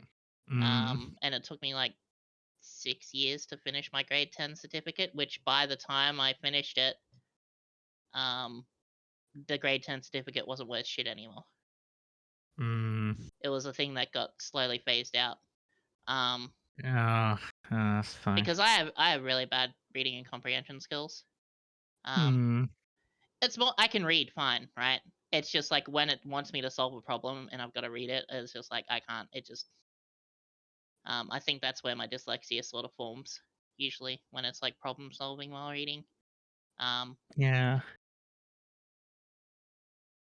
No, I feel you. I feel you. I mean, my schooling wasn't simple or straightforward either, so Yeah, I was definitely behind with reading and stuff as well. Well, because I got held back in grade 2. Mm. 1, because I didn't have any friends, but 2, because it was just I wasn't learning quick enough. And then in grade 9, Dad was like, "All right, go talk to the guidance counselor," because the guidance counselor was really nice, and I'd see them a lot because I, getting bullied a lot, so I sort of needed to. And he was like, "Yep, this is the best course for you because otherwise, your future does not look great. You better leave because from what I've been experiencing when coming to your classes and actually observing you while during lunch breaks and stuff like that, like you cannot stay here any longer. Like it's very unfortunate. Because it wasn't just kids, it was teachers that were bullying me too. Oh my god, what? Jesus. So I ended up leaving and I'm working sorry, with Dad. honey. Oh, that's the problem with like having an older brother that went to the school beforehand and all the same teachers are still there. And he was dyslexic, but back then dyslexia wasn't counted as a known disability or or- anything. They were just like, yeah. "Oh, you're a troublemaker. You just don't want to do your work." It's like, no, Yeah, he's you're just dyslexic. lazy. He You're literally can't. just yeah. Yeah, and Nope. so I got me and my brother and sister got fucking. Yeah, that's unfortunate. I guess Luckily, that's the my brother and thing. sister were lucky and weren't the bullied ones out of all of us. Mm, So then I ended up just being a helping dad, staying at home, looking after everything, then look after mom, and then look after granddad, look after nana. So it's sort of just been something I've been good. yeah. I mean, I guess my stuff wasn't anything like that. I had in many ways, you could say, kind of the opposite, but because of that, it kind of come to a different outcome. You know, I had a very sheltered schooling experience, like not when I was in primary school, which is like first, like up to like about like 11, from like 4 to 11 or whatever. But when I was in secondary, I attended a school that had like a specialist, like at the time they called it unit. They renamed it like later to center because unit sounded too, you know, ooh, you know, like a unit, like, you know, like you're being sectioned or something on a unit or whatever. But I went to a school with like, at least at the time, a unit for like autism and stuff like that. And to say that like helped me like get through school is like absolutely true, but it also like drastically like there was upsides and downsides, you know, like they supported you in learning, they, you know, tailored things to you, helped you out with that, and slowly kind of integrated you with taking like normal classes or whatever, right? But by the time, you know, my time there was over and it was down to me to like continue my schooling in like the wider school and all that sort of stuff, right? With like sixth forms, that's like our kind of like final years of high school or whatever you want to call it, like at least would be US equivalent. Yeah, I just didn't have the skills to like cope independently because I've been so self-reliant on the help. Like, and even I recognize that now. Fortunately, you know, I'm one of those people where, at least back then, maybe not so much anymore, but at least back then, you know, you give me help or you give me a hand like that, I'm gonna like latch on to that help and use it. And it wasn't good. It wasn't good. And yeah, I suffered because of it, like socially, and I didn't have the skills, and yeah, you know, I struggled a lot with things. Yeah. So I know that, like, because I was supposed to be in the special education department at school, but the school refused. And really, that's what started my bullying. It was like, oh, you're so special ed that they didn't even want you, sort of, and that sort of just cascaded and snowballed from there. Dang. I was in special ed for a little bit, and then they took me out after they found out that it was just ADHD and not like with ADHD, I can't really focus on things too easily. But with like when I was in like special ed, they like realized, wait, this kid's actually pretty smart. They just don't focus at all. And then they what's it called? And then eventually in grade 2 they realized, oh, he has ADHD. So they got me tested like properly and all that.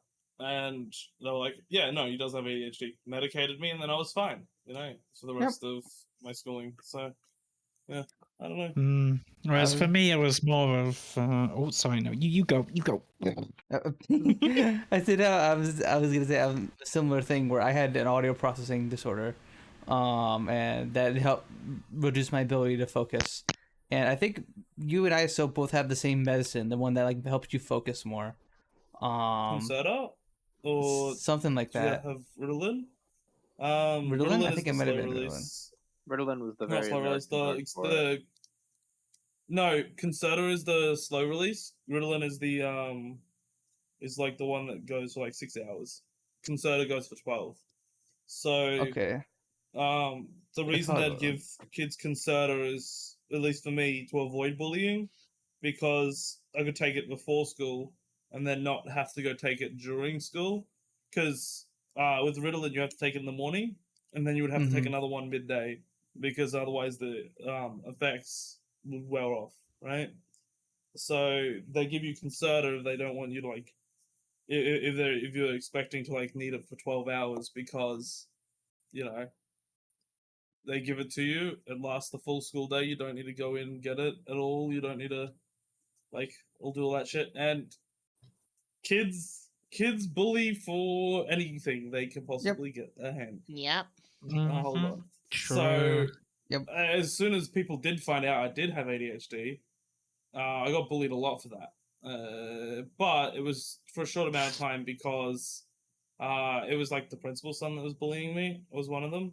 And at one point, he Ooh. came up to me and slapped me, and then he came out to slap me a second time, and I pushed him over, and he got in trouble from his like dad, and like all my like original friend group that I'd kind of broken away from got in trouble, and then we kind of became friends again, because they realized, okay, maybe it's not so bad, and maybe that was bad that we were bullying him for that, and kind of just became friends again. So yeah. Oh, it's all right. It's all right. Well, I guess that ends better than most of these stories where Yeah. they bully My you and bullying then was only just... for like, Mm. yeah, but my bullying was only really short though. It wasn't like long. It was like it was like for what, a few months. It was bullied a lot, but in a few months. It wasn't like extended. Yeah. Because mine was like dad took like notice of it straight away, because like I wasn't going to school a lot of the time, or like I'd be like, all right, and I'd like take my brother and sister to school, and then I'd walk home. Like I would not be at school. Like a majority of the school year, I was probably home for 3/4 of it, or like at the park for 3/4 of it. Like I was never at the school. It was dumb. I didn't like it. It was yeah. Yeah, I was bullied a lot in 'Cause primary. it was also the fact of like dad wasn't a very like at the time dad. I understand now that dad was just stressed because he was a single parent where he worked from 5 o'clock till 5 o'clock because he was a laborer. And he had to look after 3 kids or whatever, and it's just like he didn't really have time to help with homework stuff either. So like if I didn't have anything or didn't get like for instance, let's say a math question, right? It'd be like, oh, why don't you know this math equation straight away first time doing it? Like how and he raised his voice and whatnot. So like really like, and most of the teachers were like that too. So it was just like, okay, all right, and it's like it sort of like traumatized me for like doing written or reading like problem stuff. So like whenever it happened, my brain had shut down. Or if anyone ever raises their voice at me even slightly, I start to tear up and shut down. So it's just like, ugh, God. A lot of people in my life are like pieces of shit. Dad's fine now though. Like, he realizes what he did wasn't the best, and he's apologized for being a shitty dad. It's like, you're not a shitty dad. You dealt a bad hand with mum passing away early on in our life. So it's just like, you did what you could, and I appreciate you for it. Like, so, yeah. Shitty shit. I don't mean to break the mood, but like it's funny to me that like we're having this very serious conversation about like our past school life and trauma and what we had to deal with when we were kids, and I just realized that on stream it's playing like my silly just chatting music. It's like doot, doot, doot, doot. And then Sooky's like, Okay, it's I was weird, bullied. right? Totally relatable, you know. Because Yeah. I guess a lot of us probably didn't really talk about it that much. Like it was something that was always bottled up, and you sort of kept to yourself, and maybe mentioned it when a friend talked about it or whatever, right? Mm. It Yeah. doesn't hurt Oh to well, sort I of feel like open I've up a talked little about bit. things. Chat. That means you can open up to your friends too if anything's Yeah. bothering you. It's good sometimes to air it out and talk about the Yeah. past and all that jazz, you know. I mean, you know, it, like, yeah, a lot of people were bullied, and sometimes also you feel like you were the only one or Some people whatever. can So relate to hearing, that, you know? yeah, hearing other people talk about their experiences, you know, like the thing is, like, yeah, it's just, I don't know.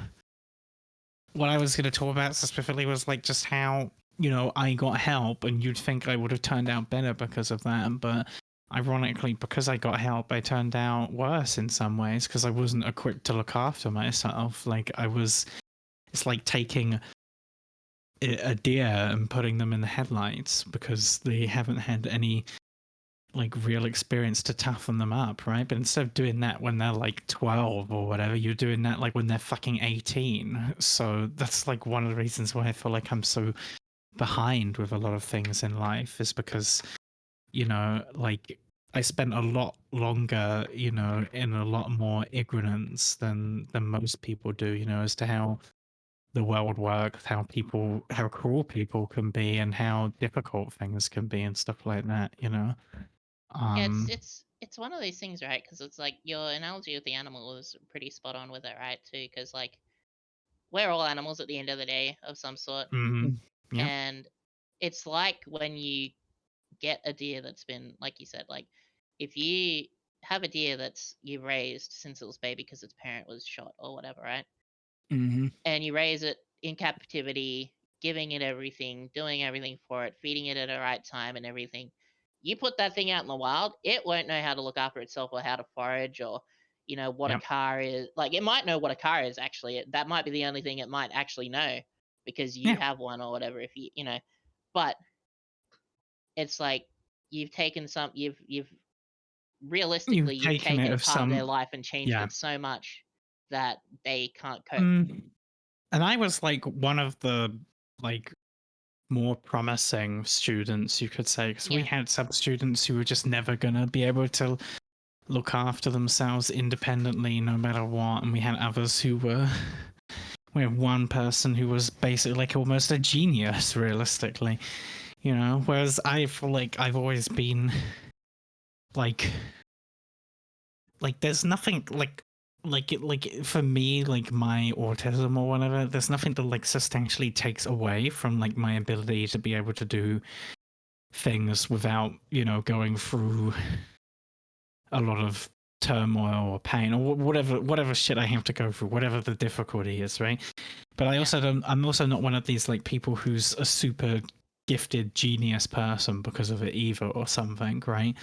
So it's like I'm just an average person who has a lot of problems.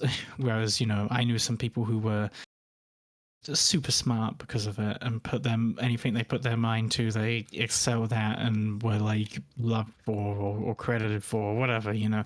And then others who the expectations on them were like non-existent because it's like, well, they're never going to do anything more than progress beyond the like intellect of like a 12, 13-year-old at best or something, right? And then there's me, who's incredibly average and just sort of like not great at anything, not terrible at anything, just sort of at everything. And I guess more, you know, normal in quotations, but not normal at the same time. And you know, like I definitely suffered a lot because they did help me get through school, but it didn't help me like mature as a person, like reach out to people and stuff like that. And you know, I was once I left like that environment, I was extraordinarily lonely because I didn't have the friends, I didn't have this and that. Ironically, my friends were like the teaching staff who would escort me to the lessons because I would talk to them, about all sorts of stuff. And yeah, like, so it was a big reality shock for me, especially like when well, I was 16 at the time, but again, I actually had a really interesting conversation with someone this weekend where we like shared each other's ages with each other, and it just kind of shows you like the what's his name sometimes. Like I was like, I was way older than they thought, because I just kind of my life experience or certain aspects of my life experience, because I do feel like parts of my life experience are way beyond what most people at 27 have, but like there's other parts of my life experience that at 27 a lot of people have experienced and I'm only just getting around to or haven't even, right? And the irony is they thought I was their age and I thought they were roughly around my age. It turns out we were both like 5 years out from each other, as in I'm 5 years older, they're 5 years younger.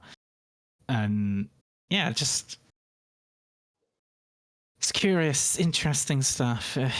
I don't regret it. I don't regret having that. Well, you wouldn't be help. the person you are today without those experiences. Exactly, but it's like, for example, here's a funny one. I'll end on that, and we can switch over to you with bullying, right? Like, for example, like I was bullied in primary school, for like basically just being me, I guess. But I was primarily bullied by, and have always primarily been bullied by boys. And I was bullied for like basically not liking. You. Yeah, well, like I was basically bullied for like not liking the stuff that they liked. So I didn't like football. I didn't like roughhousing and all this stupid shit that they did. So I was weird and an outcast and whatever. They bullied me for being friends with girls because of course that's cringe and whatever the fuck, or You I don't know. cooties. And exactly, yeah. And then there was other things later on that they bullied me for. For example, I think the most distinctive one that sticks to my head, that this is where the example comes from, is I literally got bullied for having like boobs because because like a certain exactly, because at a certain point, like as I've always said, I kind of just got like more boob than like the average guy. Haha, like I was a guy anyway. Point is and now obviously I look back and I see a lot of that bullying as like, oh right, okay, I see now. Yeah. They were bullying me for not being a guy, but I wasn't a guy, so that's the point, right? Yeah. It's kind of weird. But anyway, I also got bullied because I was autistic. So. And I also got called gay a lot. I got called gay a shit ton. I'm pretty sure by kids that didn't even understand what gay meant, but I think they just knew, at least at the time, because it was like 2000, like 2003, 4, 5, that like the word gay was bad in quotation marks because it still hadn't really been, Me and it was like that in the US too, where gay would use like a bad term, just for like anything. Yeah, it's still used like that here. Oh yeah. Little did they know I was super gay. Me and my friends used to like act gay towards each other really funnily, and then see how far we could go, and then we'd like back off like chicken almost. And it's like, it's really hilarious because like when we had like soap, you know what it is, the golden gay time, right? The ice cream. Yeah. And I'd buy 2 of them and I go, you wanna be gay with me? Like and hand them one.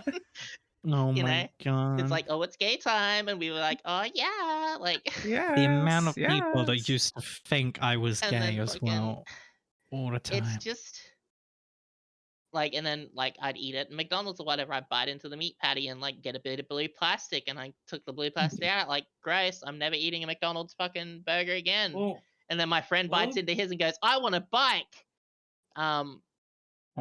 And then they're like, okay, well, I didn't get a bike, but do you want a choc top? And I'm just like, are you hitting on me? What?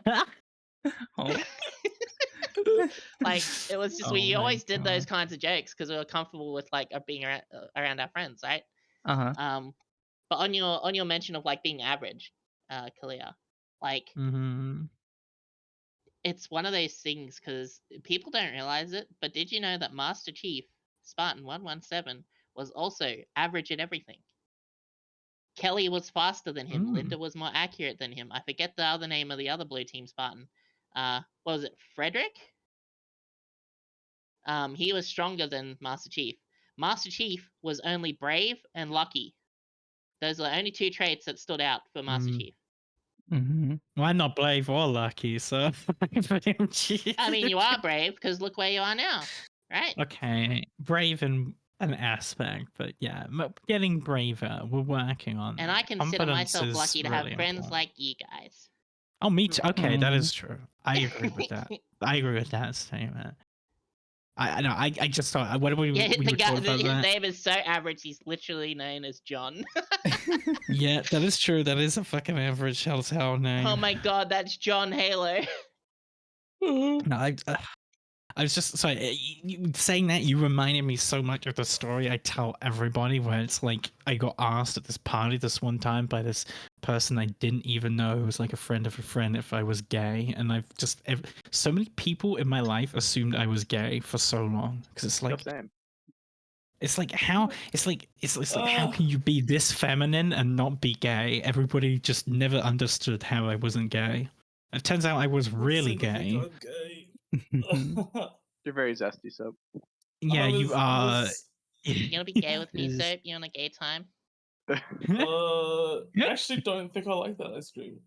I don't think we can be friends anymore. I'm Oh sorry. my God. That's hot. I mean, I like drumsticks. That's a good ice cream. I just don't Okay, like hold on. caramel. Do you like Maxi Golden Gate Bonds? has a caramel, right? I like Ben and Jerry's ice cream. I don't know what ice cream you guys Those are the want. ice cream Maxi sandwiches. Bond- Like half of it's an ice cream Yeah. sandwich, half of Yeah, it's I like like coated in those. chocolate. I fucking love those.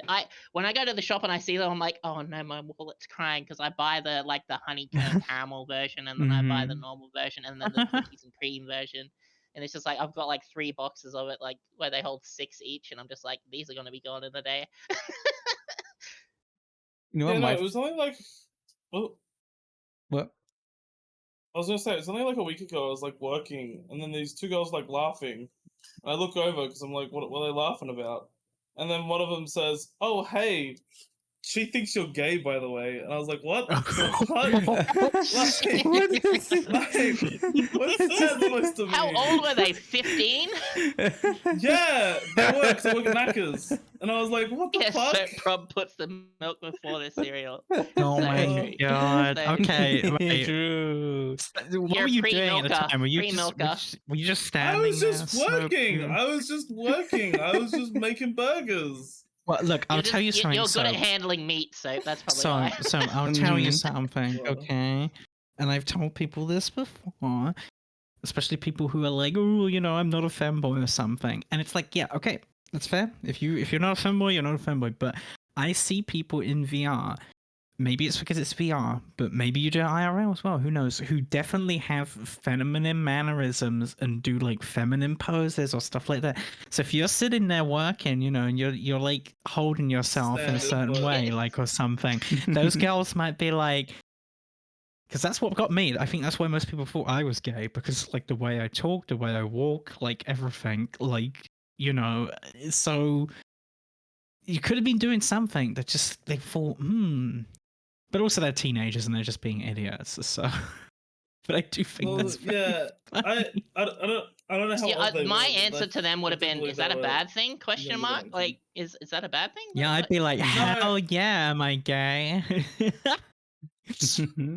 I'm I so don't think they were gay. necessarily saying it's a bad thing. I think they were No, just not saying it you. in I like mean a- them. Like you saying it to them is like, is that a bad thing? Like that Yeah, would have been no, a really but good comeback. I don't think they.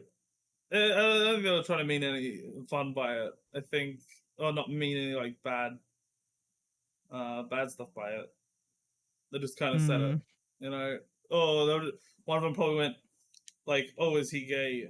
And then the other one was probably like, "Ha, that's funny to hear."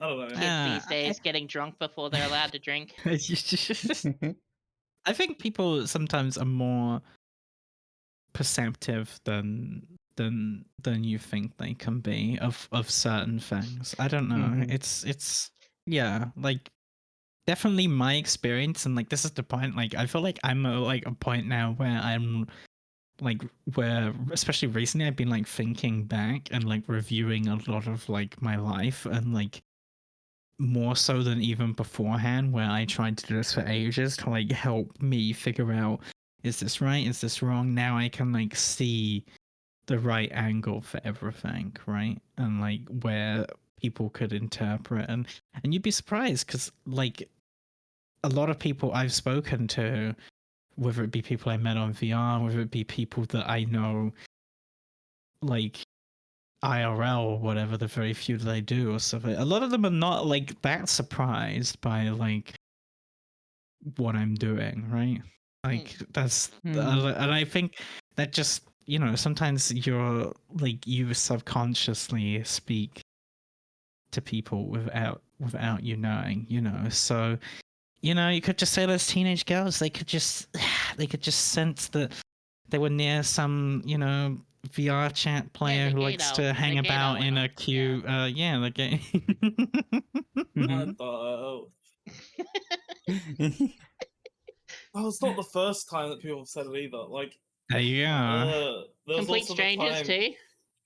Well, Wait, really? kinda. There was my friend's dad. Like I was on the car trip with my friend. Oh, my friend's dad came and got me and my friend. And my dad's friend was dropping me home. Right. As soon as I got out of the car, he asked my friend if I was gay. Like, what? So I'm right here. How? No. As soon as I got out, no, I was gone.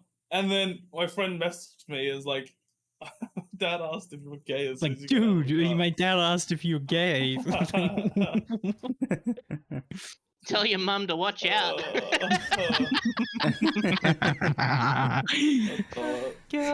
That's what you should have said in reply. Oh my god. I think I don't know. I think I'm I guess I'm different because I don't think anyone thought I was gay until I started dating. I don't see how. No, they didn't think you were gay. They Yeah. they don't knew need it. to. They just just look didn't at you want and to go, say "Oh, we know." That's like with me, basically. Oh god. Okay, so remember, I've only been a femboy in like the past few years. Like I looked like a normal cis, literally the most average looking cis dude you could imagine, and Yeah. and so I did not have any gay. I didn't have any gay traits or anything. I guess I don't know what I'm saying. But yeah, until I started dating CO back when she went by he him, I didn't know I liked boys at all, and started playing VR chat and stuff. It's the right people, you know what I mean? Like, yeah. As Lazzy has said in the past, sometimes it's just the personality that attracts you to a person. You know, the sex doesn't really matter. Also, everyone hydrate? No. That was my experience. Hydrate. I just had somebody like in VRC, and this was like between like my questioning and actually realizing. I don't know. This was like in my like, I want to call it my wilderness like time period of like I'd been there, I'd thought about that, and I thought that I'd figured it out when in fact I was probably just huffing a lot of copium. Yeah. Yeah, but like this person just thought I was a girl and like was like, no. It was like, I don't think I am, and she could tell that she's probably the person who 100% like was like, this is an egg. It's like, oh god. I was gonna say, why is it Busta? But no, you said she. No, actually, no. It's a way older friend, somebody that I haven't seen in quite some time, but she's a lovely lady. So, yeah, but that's crazy, so crazy. But you know, I can go back as far as like when I did finally make some friends in like towards the end of school, and like oh, you know, it was like a split group of like several guys and several girls. But I always used to hang out with the girls all the time and talk and I'm fawning. See, I look back on it fondly. Yeah. Like, that's one thing. Like, I haven't really had very many things that made me go, "Oh, I feel good." Like, I think first time unmuting to Aki and stuff and being complimented is like, oh, you know, that's just trans girls being nice to trans girls, right? Mm. You think of it like that, right? Where it's just like, Mm. my voice sounds like shit, really, to be honest. Like, no, you're always your own worst critic when it comes to that kind of stuff. Oh yeah, But no, like, absolutely. whenever it came down to it, it was like, I mean, I've answered the phone with this voice by accident a lot, and they're like, "Oh, hi, miss. Is blah blah blah home?" And I'm just like, huh. I'm like, ee. Aww. You do And have then an also, adorable voice. like when I hung out with Aki and Eddie, CGE, off stream for a bit, and I was talking to Aki about some trans medication stuff and like advice, and Eddie was like, "Hold on, you're not Yeah. cis female?" Yeah. And I was like, That happened on stream, I'm pretty sure. "Yeah, there was like near the end of stream, right?" Mm-hmm. Cute. And I was like, I smile, I smile. Yeah, I recently realized I've had more experiences like that, I feel like, or similar to that, than I care to, at least in the past, either A, admit to myself, or B, fully acknowledge that they were. If that makes sense, right? Like, that's the point. That's where my mentality shift recently. Like I said, I've been like looking back at certain things in my life, and I can see it from a completely different angle now. And I'm like, oh my God, how stupid was I? How did I not realize?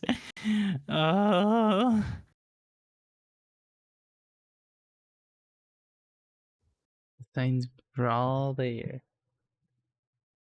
They were. They were. I asked if a cis woman's voice was AI once. Oh my God. Like, somebody complimented me on my voice this weekend, and I was just like, but it's terrible. I don't know. And like, Well, see, Kalia, the good thing about your voice, right, is like, I know plenty of women who definitely sound more masculine than they are. And your voice sits on that more feminine side. So it's just like really easy for people to just be like, yeah, that's a woman, you know? I hope so. I hope so. I mean, I'll say one thing I know the first time I met you internally. when we were first roleplayed when you were Gordon's Ramsay, I like, before we started the roleplay, Fucking I Gordon honestly Ramsay. thought you were a woman to begin with. I've had people think that So, as well. Yeah. just the way that you compose your words and. That's the point. That's what I sometimes. was gonna say. Yeah. That's what I was gonna say. Because for me, one thing I don't acknowledge is that I've always had a feminine way of speaking, and it's not just speaking as well. Like, it's also about body language, how you move your body. I've always tended to talk with my hands a lot. Like if you stay still and stiff and talk, that's like, I don't want to say that's like a more masculine thing to do, but typically, like, that kind of is the like way that people interpret that kind of speech. Expressive speech, where you move and you also change your voice as you say different words between different sentences, or give more, you know, like depth, I guess you could say, to certain words, is normally considered more of like a feminine thing to do. And I think, again, that's probably one of the reasons why a lot of people thought I was gay as well. Not just maybe because of the way I kind of acted sometimes, but also the way I just spoke to people genuinely, you know, like, and not a lot of guys in quotation marks would use some of the, I guess, vocabulary that I would use. I'm gonna go on a you rant in know, a second. I've always called people like lovely and sweetie and words like that, right? But never in like the kind of like, you know, oh, you look lovely, darling, or something like that, you know? So, girl kisser. Oh my A god, is girl that a little kisser. girl kisser? I'm a little Oh my girl god, it's a kisser. girl kisser. It's a girl kiss. Okay, I need to steal this and add it to my chat. So with the societal standard things, I've been seeing a lot of Twitter posts going, "Why don't guys give guys compliments?" and blah blah blah. It's like you do realize how men were like raised their whole life, right? To be tough, non-emotional showing, Mhm. all that kind of stuff. And it's Yeah. like they're blaming guys for doing that. Like that's society, not just True. men. Yeah. That is real relatable. Like it's Like just I like, oh, it's like I can't compliment a man because like they don't accept the compliment. Like who mm, hurt you? It's like society, because you're supposed to be the one that gets all the work done Mhm. and shows no yeah. emotion. You're supposed to be dependable. Even Supposed to even taking a provide. compliment from a friend is It's considered supposed to be gay. big and Like anything strong like and that. Like mm, and it's just like I don't like how yeah. people are Toxic showing it on Twitter. masculinity. That's Toxic exactly what it masculinity is. hurts everyone. They may It not really think does. that's what they're doing, but that's what they're doing when they talk about that. Mhm. They're Yeah. being toxic. And I honestly, that's what I found. Like reviewing, like talking about even my bullying, right? Everything from like bullying to like even small things that have happened to me in my life. Like my dad used to make fun of me for crying at films. All of it kind of boils down to slightly, or in some cases, just outrightly toxic masculinity, because it's like reinforcing that, like, Mhm. what's this name? Like, men can't cry, men can't be this, men can't be that, right? Men can't be Especially when it comes to emotional. like emotional expression and feelings and stuff like that. And for better or worse, whether it's because of like who I actually am, or whether it's also partially because being somebody with autism means that you don't necessarily understand or even like abide by other people's like social rules or concepts in some cases, especially when you're a kid, right, and you're still learning. Yeah, the social cues Maybe get a bit like blurry. I do think maybe that played a part in shielding me from some of the worser parts of, because I Yeah. definitely felt the pressure to try and conform to these ideas, but I also despised them so much to the point where like I've always had this like, would you call it a logical fallacy? Maybe, like where my brain is like, man, my life would be so much better as a woman because X reason, right? Because women, like in the terms of like this whole toxic masculinity shit, are like allowed to express themselves like this, whereas for men it's looked down on. But at the same time, then my brain would also think, yeah, but like women have it way worse than men in like so many ways, right? And it's, yeah, it was always like this, like, what am I doing with my brain, you know? Yeah. Mm. I was caught up in that for a while because, like I said, I was a pretty generic cis dude, so I was kind of just caught up in that kind of thing. I didn't really show my emotions much. I was a very quiet person who was very afraid of talking about my feelings and the like. And I've obviously been bit better about that, being able to properly express my emotions Yeah. and stuff like that. And I guess Emotional, everyone has emotions, and emotional needs are important to be met, There's a reason why, like, the suicide rate, for example, for males is a lot higher, and it's because people don't talk, but they don't talk because literally culture tells them they shouldn't. Yeah, it's expected of them to not talk. Yeah, it's expected of them to toughen the fuck up and not talk about it. I've literally had, instances in the past where like my Good mother and work, people Siel. like that, and they've told me to like man up or whatever the fuck, and I hate it so fucking much.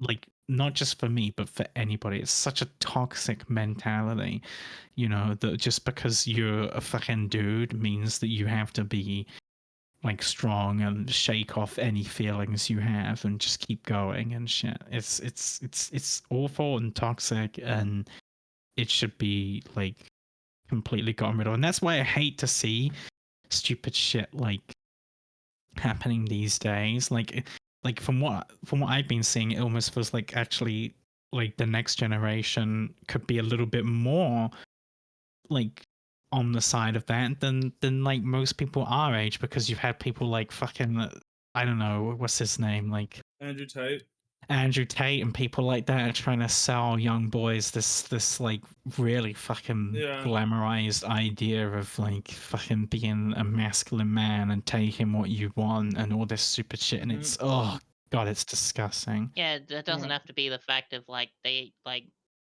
different opportunities arrive for different people. Like everyone has a unique experience with life, and some opportunities you can take, but some opportunities are given to you, and sometimes the opportunities that are given to you aren't, as glamorous as say what he makes it out to be. Yeah. Like problem with Tate though, is that he's capitalizing, or like maybe indirectly capitalizing on the fact that a lot of young men can feel lost, like with their identity and who they are, just be a because toxic piece of shit. Yeah, That's exactly. basically what he's doing. Yeah, but he's like parting that on to people who are looking. They're looking for something to blame. They're looking for something to, like latch on to, because there are a lot of men who feel underappreciated in society, and like they can do no right and stuff like that. And it's a very complicated issue, for sure. Yeah, look, I'm gonna like, this may be a bad take. He's wrong a lot of the time, but he does come up with some very good advice at times. Like, well, yeah, but that's like, I feel like that's like anyone who has like terrible takes. It's like they usually have like some standard good advice that is like what hooks people in, and then they start to believe in the like crazier ideals. Fab, I was literally going to say that. I was literally thinking of saying that. I was trying to think of the statement, like the saying, Fab, and you said it. Yeah, even a broken clock is right twice a day. Yeah. But that's just advice that anyone gives, really. Like, I've heard that advice as well a lot from other people that aren't pieces of shit. So it's like, just because a piece of shit says it doesn't mean it's not a piece of shit, Well, I think I've definitely seen people like release self-help shit, right? And the self-help shit is like the generic self-help shit that you can find like everywhere, right? Yeah. But that leads people to going to that person and then looking up to them for other things. And then those other things are the other. But he had this good advice. It's like, so did my fortune cookie last night when I ate Chinese. Like, what the hell? Yeah. Just because they say something right doesn't mean like their entire everything they do is right. Like, I can say right things all the time. I can have bad opinions. Like, exactly. That's basically what I was thinking of. Jordan Peterson. It's like Jordan Peterson had a bunch of like standard self-help shit, and you know what? You look at that and it's like, well, it's actually kind of helpful. But then if you start to like look up to Jordan Peterson, he has a bunch of shit that's way fucking far right and shit. That's like fucked up shit. And then you just like, if you've already like believed in him, then you gotta believe him for the other things as well. And then it's like, it just fucks you, The only self-help advice I need is, I sawed this bird in half. And then you're just like, yes, Flex save. The savior to all my problems. Oh my god, true. Where would we be without really interesting conversation, because I'll tell you, one of the things that I definitely was hung up on or had for quite some time was, I felt like, and I know it's stupid now and I acknowledge that, but like there was a time, or for a while, where I felt like my feelings like about myself and my identity and all that and being a woman and stuff, I felt like though I was proving all of that shit, like, I don't know, like, as in, by like acknowledging like, hey, I have all these feelings and traits and all these things, and so my life is more suited, or it's better, or I would rather be, or whatever phrase you want to use. There definitely was a time where I, looked at that and thought, I'm not really helping the cause of like guys who are like me, who have feelings and want to express them and stuff, and because it's it's unfortunate, really, because you do get that happen where, you know, guys do try and then they're pushed back into that box. Or ironically, like they're bullied for being like girls, ironically, because, you know, it's like, oh, to have feelings is just to be, you know, a woman or whatever. And Yeah, that guys just reinforces that gaslight toxic. themselves, basically. Yeah. Yeah. And for a while, I definitely felt like bad because I felt like I was just reinforcing the stereotype. Well, you know, if you have these feelings, then you're obviously a woman or whatever. Like, that guys don't do this all the time, right? Or like, whatever. Yeah. So, and I just wish we could break that. It's such a toxic, like, It really thing is, to man. have. I mean, like, now I acknowledge, obviously, that was just a bullshit excuse I was using to like gatekeep myself, but like it is a real thing at the same time, you know what I mean? And nobody is completely free of it, honestly. Like I'll admit, like I honestly in the last couple of years I've had so many good, like particularly like some of you guys right here in chat, like right here now on VR in general, I've had so many more positive interactions and male friends that it's helped like really improve my like relationship and view of like all that. Yeah. Because there was a time where even though I was a guy, but like, you know, I look at it back now, I definitely had the mentality more of a lot of women, and as I didn't trust men, I thought they didn't really care about feeling. Like it's easy to fall into that trap I as didn't well, trust especially women. when yeah, especially when like a lot of your trauma has been at their hands. And for me, like, yeah, a lot of like my trauma with like particular things, especially as a kid, was at the hands of like my peers who were all boys. All the girls were always nice to me. Like they always were kind of sympathetic and you know, they never bullied me and shit. But like the boys wouldn't leave me the fuck alone. They were relentless. You know, they made me feel shit. Yeah, And like yeah. when it came to bullying, guys were like one of the big things. But when girls were bullying girls, like it was That's true. looking at it, it was something. Holy crap! Like it was like night and day difference. But when you're you're growing up as a guy and you see it, it's like guys are used to roughhousing and whatnot. Where like when you see girls do it, like in your head as a guy, you're like, oh, they shouldn't be hitting each other and scratching, and what the hell's going on? Like, it's one of those big shocks, right? But like, ow.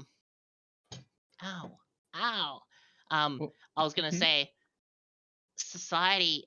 It's weird, right? Because I always thought like, would society be better if like men were allowed to actually be emotional? You know, actually let their emotions actually be a normal thing without being looked down on. And then I think about it, and I look.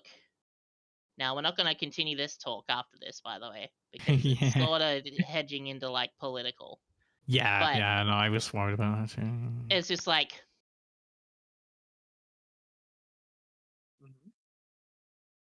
if guys are a little bit more emotional and stuff, and they rule the world, like they don't. I mean, they rule the world. That they're in the positions of power, basically.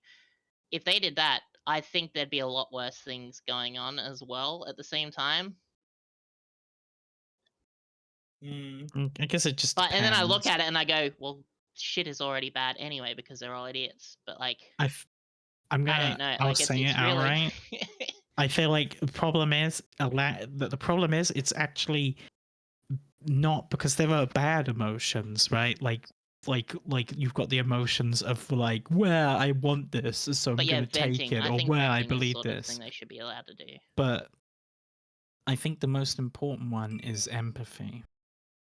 Yes, empathy is the big one. Yeah, empathy would, if it's done right, could solve so many more problems. Like, how can you not see some of the shit that goes on in the world? I don't understand how some people can see that and not be empathetic to like other people's suffering. Like, yeah. But some people seem to egg it on. And yeah, I don't think I'll ever quite understand completely. I mean, sure, that there's instances of it everywhere. I think we all can suffer from it sometimes, but I sometimes I don't understand how some people can hate so much that they gain pleasure from seeing other people suffer to such a degree. Yeah. Like, so your point of like it was a lot of guys that were your trauma, right? Mm. And you couldn't really trust them. My trauma was it was women, right? Right. Okay. Because after leaving school and stuff, being fairly honest and stuff, and like having a good job, money, looking pretty good, I had nothing but cheaters as partners for my whole life, basically. Oh no.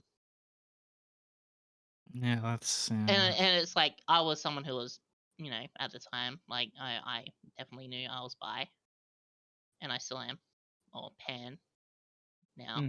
And it's just like, it's weird. It's like they cheat on me and stuff like that, but like I could go to the homies and go, yeah, could I have a taste of that? And they'd be like, yeah, sure, why not? And it's like, cool. And then it's like no attachment or anything, and like whatever. But like when it came to like having other partners that were women, a lot of the time they just cheated on me and fucking brought guys to my house that I didn't want, like there while I was at work, for instance, and all that kind of shit. And so then I fell back into my old life, and I was like, I'm just gonna go back and look after family, and fuck it. Yeah. Nothing happens. That's I don't want to have any interesting. relationships ever anymore, and I'm a lot happier. Maybe it's different. I mean, I definitely saw that teenage girls could be downright like Well, these weren't disastrous with each other, but that's what I mean. A lot of my experience with all of that is based off of my childhood and then part of my teenagehood, not really my adult life. Yeah, I think my bullies were like pretty equal on the gender side. Like it was just like girls and guys. Mine's like one girl equally. to like fucking I don't know 30 guys. I don't know. Because a lot of the time they all lot. had partners, and their partner would also join in on the bullying, and so it's like sort of equal parts. Is how I saw it. Yeah, I guess this is the point. It depends. Like you what happens to you, your personal Kids are experiences. bastards in school. True. They're bullies. So They're, true. they're little shits. We can all agree to that. Yeah, I think it's just your own experiences definitely play a big impact on it. Yeah. Like maybe I was lucky, but yeah, my experience, well, lucky in one aspect. Yeah, my experience was definitely, unfortunately, towards the like boys nasty and bad and stuff side than it was for girls. So. I just keep noticing. I keep fucking saying, but yeah, at the end of my fucking sentences. Every single one I've had tonight, I've said, but yeah. I think I brought that up last podcast, didn't I? I was like, I keep saying, but yeah. But yeah. But yeah. But yeah. But y'all. We all like butts. Yeah. Yeah. But yeah. Let's fucking go. Put your hands up butts. if you like butt. Or else. No, you're okay, so. I'm tired. Tired. You're always tired. It's 4 a.m. here. You have no. It's 2 p.m. here. I'm always tired. I slept like 9 hours. I'm still tired. Oh, don't get me. Me overslept too. is why. Me too. Yeah, I do that all the time. I'm terrible. I had a little nap for the podcast, so I'm good. I'm starting to wake up now. Yeah. That was a good conversation, though. Thank you. Yeah. Yeah. I enjoyed that one. Yeah. Any other topics? Any other little things? Do we want to talk about what kind of games we've been playing? Get that out of the way. Talk about some Dragon's Dogma. To be honest. Waiting for Dragon's Dogma 2. Sooky will be how I vicariously live through Dragon's Dogma 2. Yep. I'm gonna play the shit out of Dragon's Dogma 2. There's not much on my radar right now. I need to play more Helldivers with some people, but otherwise it's just the same old, really. Yeah. I think Siel's gonna do the same thing. Just fucking engorge herself in Dragon's Dogma 2 when it comes out. I've just been playing Balatro. That has had a grip on a part of me for the past week, pretty much. That game is so fun. Thinking my engorging will be watching you because I won't have the game. So. What did you say, hun? I said mine gorging on Dragon's Dogma 2 will be watching Sooky. I will live vicariously through Sooky. We got That's the thing I'm trying to parasocial. decide. It's like Parasocial. I don't know if I'll stream it definitely, but I'm not gonna only just stream it. So like I might cut out some things by playing in between streams, just because I don't want to be. Here's some only grinding play I it did on off stream. Pulls out Game's fucking finished. like. Game's finished. Pulls out Wait, fucking level like infinite. sword that's like fucking one shots the final boss or some shit. I don't even know if I'd be able to Blind stream it. games. Honestly, it looks like a pretty graphically intense game, but Capcom's usually good at optimizing. Yeah. Gee. Ends first stream, comes back second stream, level infinite. Like what I might do as well is like if I'm going to play it off stream, I might end up like hanging out in the Discord and streaming it maybe. Ooh, cozy. So then, yeah, I don't even know if I can stream it because honestly, I don't have the best bit rate. Either way. In that case, it's always better to turn down, like if you really want the best quality, it's best to keep the highest bit rate you can with the lowest acceptable kind of res, and then a lower frame rate as well. So if you've got like a really high I won't be intense changing how the game looks, but bit rate, well no, it 'cause yeah, I turned my not how stream the down to game looks. 720, Yeah. and What it's bit still rate do pretty you bit have? ratey. What's your upload roughly? What can I you mean, maintain? in Australia, I probably have maybe 2 megabyte upload. That's with the division. You wanna if you wanna Wait, you said 2 megabyte or 1.8 megabyte. if you wanna upload. like aim for megabyte like or okay, so that's not megabit. yeah. Honestly, with Okay. that, I would even say that you'd be better off trying to just aim for like 480p, as bad as that sounds. But It might be megabit actually. I don't I'd know. say that you do not. Let me do a speed test right now. Yeah, again, It's probably 16 or 18 megabit. That's usually the lowest So lowest download they offer. is Watch out. pausing, champion.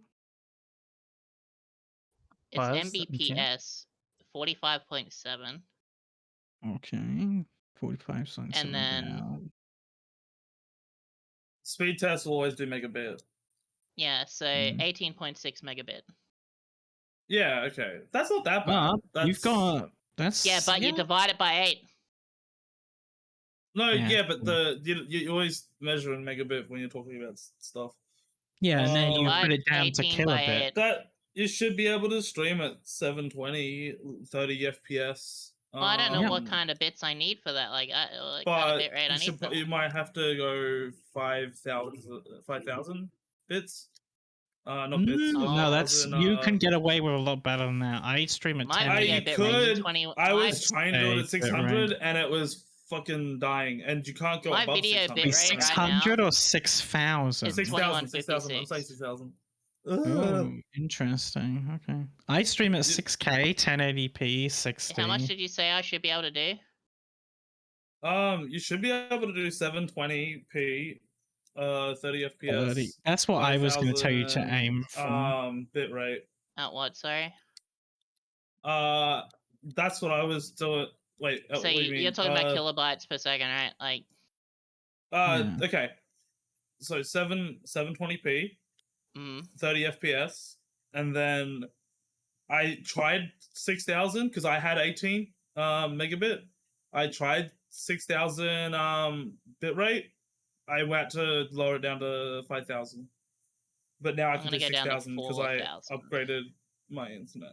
Yeah, if you're doing 4,000, definitely at least stick to 720p 60. Don't try for 1080, but you'll get better quality. You'll get better quality from lower FPS at the same bit rate. So if you want the best because I don't know anything about possible, streaming with the speed upload stuff, so I just guessed that 2100. If you want better visual quality but less fluidity, then put it on 30. If you want it to feel a bit more fluid, but the visual quality might suffer, and there might be more like artifacting.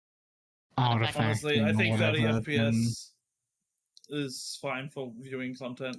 I would probably actively choose 30 FPS over 60 If it's like For VR chat, I usually have it at 60. almost everything, almost everything in terms of streaming, like Okay.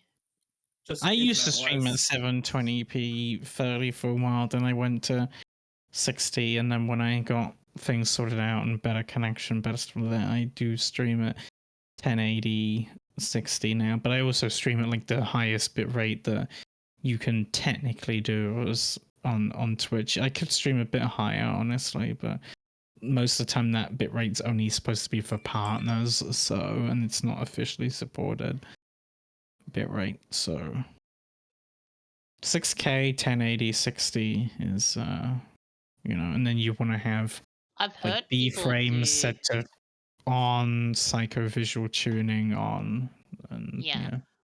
I've heard people like to stream at like 800 instead of 720. You mean 800 bit rate?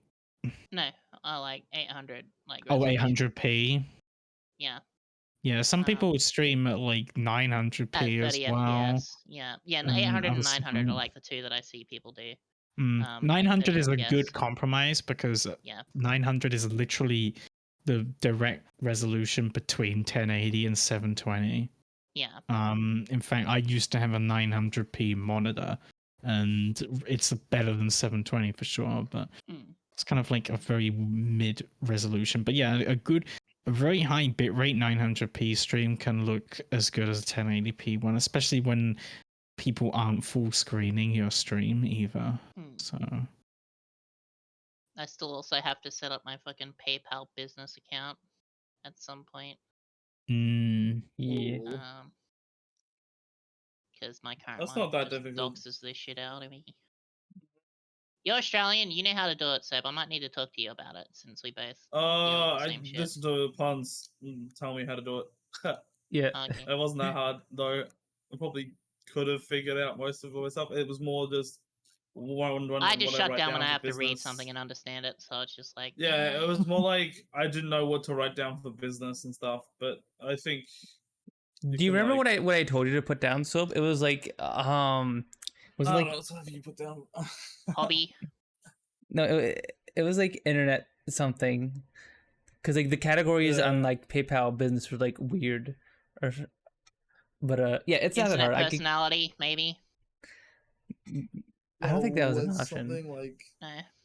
it's like something about providing content. I don't know. Oh, Yeah. internet. Okay. But yeah, if you want my help, I can help you out with that, Sooky.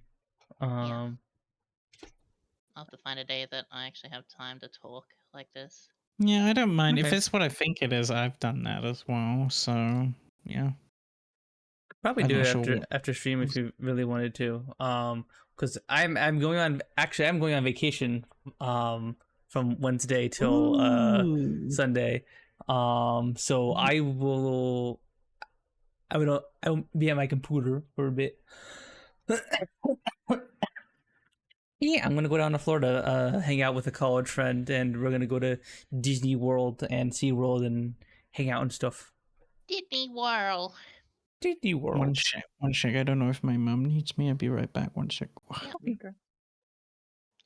Sooky. Well, it's also when Kalia gets back. It's also been 3 hours, so it's a good time. But like, if we need to end because Kalia's is needed, then we can. Yeah. Did someone say my name? I did. Yes, hi. Then you have the Hi. voice in the back of your mind. How do you delete your Dragon's Dogma save? You just start a new one. Just start a new one. Okay. I wasn't sure if this was the game where like you had to go and do it manually, or it was in game. No, you just start a new one. The good thing is though, if your pawn has done anything in that save and you make a new pawn for this one, you'll actually get all the RC that pawn would have accumulated. So when I started again, Giga Chad ended up giving me like 500k fucking RC. I was like, I just made you. How did you make that much? And it's like, oh, it it's because it's an online system. It just gives it to you from your old pawn. Huh. I downloaded a save manager for Dragon's Dogma, so hopefully I can have multiple characters. But Ooh. I hate when like games have their saves saved in the app data folder, and it's a pain in the butt to go in and find them. It is Well, super Dragon's Dogma annoying. only allows you to have one save ever. Huh. It's because the game has a system where you can change whatever class you are at any point, no matter what. Mhm. And it also, if you want to change the look of your character, there's actually potions that let you change the look of your character as well, that you can buy with RC. Mhm. And Are there RC gender is change potions? I think that's what the look potion is. Like, you can actually change Yep. everything about you. It basically puts you back into the character creator. I think the only thing it doesn't change is your name. Hmm.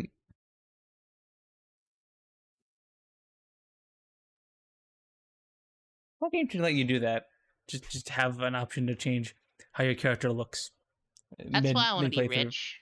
Not only just to, like, help out friends, but, like, to actually just be me. Oh, I thought you were Mhm. gonna say to make the looks potion from Dragon's Dogma. Sooky will invent the looks potion. And to help all my friends become who they want to be. Mm-hmm. As long as they promise to not sue me if they're not happy with the, like... Sign this waiver saying that you Yeah. won't sue me. Mm-hmm. True, Fab. True. They should be I stored thought in you the were going to say in the documents. balls. Huh? Huh? Save game should be stored in the balls. just like P. If you have a USB that's like testicles, like a USB stick that is testicles, it is. Huh? Huh? Huh? Huh? I'm sure that's a thing in Cyberpunk. Someone's got USB stick on their balls.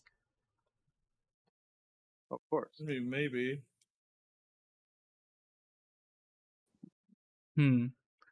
Probably a floppy disk. Speaking of floppy, would you guys Would you Yeah? guys ever get like Huh? a detachable? Wait. What a segue. Speaking of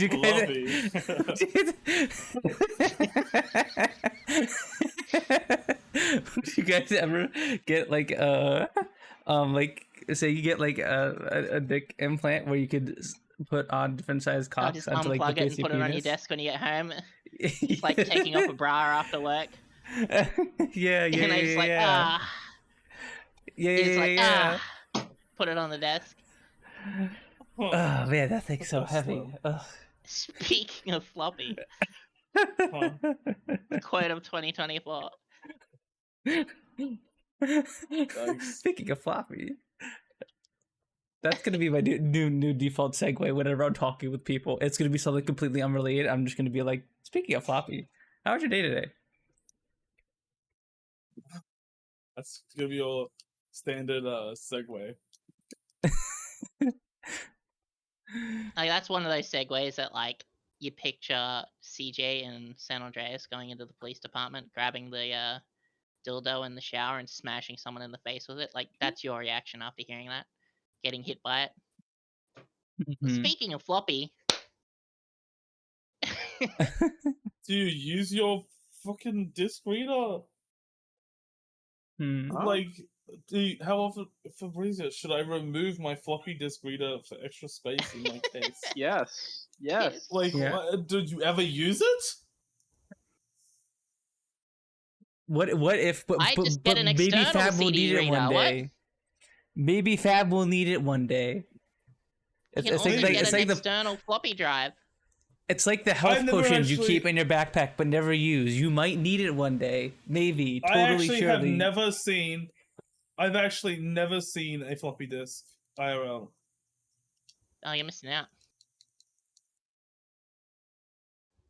There are some people who don't know that the save icon is a floppy disk. Well, I never really thought about that, and I didn't realize that until someone. Well, now pointed you've it seen out a to me. floppy disk, so. No, but I mean like IRL. I've never seen one IRL. Don't listen to the Firefox app for a Fab. They were so useless, like that we had so many of them and we just use them as fucking ninja stars in the backyard. You're making me feel old. Did you ever do that, Kiss Me? Did you use them like guns? Like, did you hold them and then like pull the silver slide on the top like a gun? Oh yeah, yeah. I used to do that all the time. Just like. I did that too. Like a ninja star. It was so satisfying. And then Dad would come out and go, "What the fuck are you doing?" I'll be like, "Ah!" Stop breaking my floppy disks. You're gonna break it. Because I'm not psycho. Understandable. Have a nice day. Fair enough. Wait, what were you saying before Kiss about a Zodiac? Speaking of the Zodiac killer, I had this bowl of cereal one time, right? Huh? Did he put in milk before the cereal? Is that how you knew he was the Zodiac killer?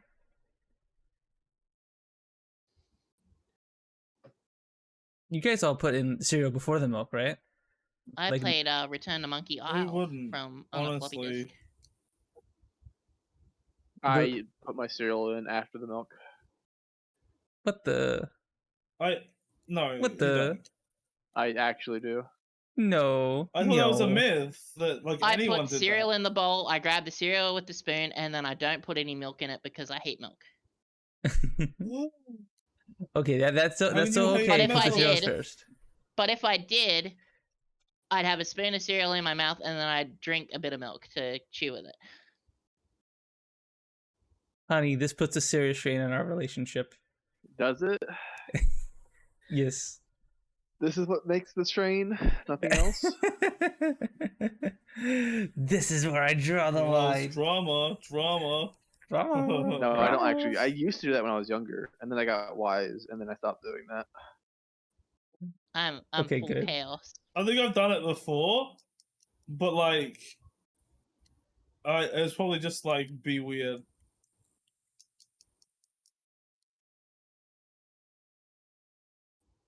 So you're doing it all the time then. Welcome so to my life, Ataraxy. That's exactly what I would do. what? But instead of milk, I do orange juice. Yeah. Yeah. Why are you a monster? Why are you the way that you are?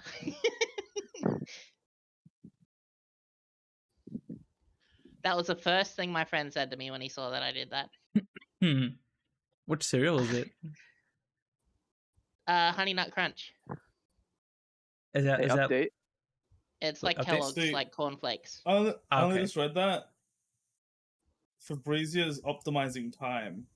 I put Like- cereal and milk in at the same time. That's the quickest way to do it.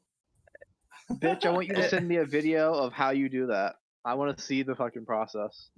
We had a sleepover. Bro. I woke up in the morning.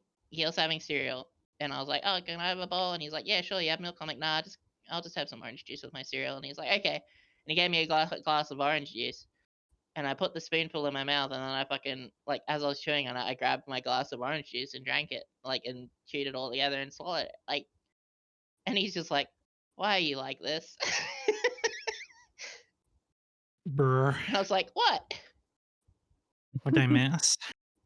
Well, it's just like Wheat Bix, right? I don't have milk with it. I only have What's hot water with this? it and sugar. Hot water and sugar.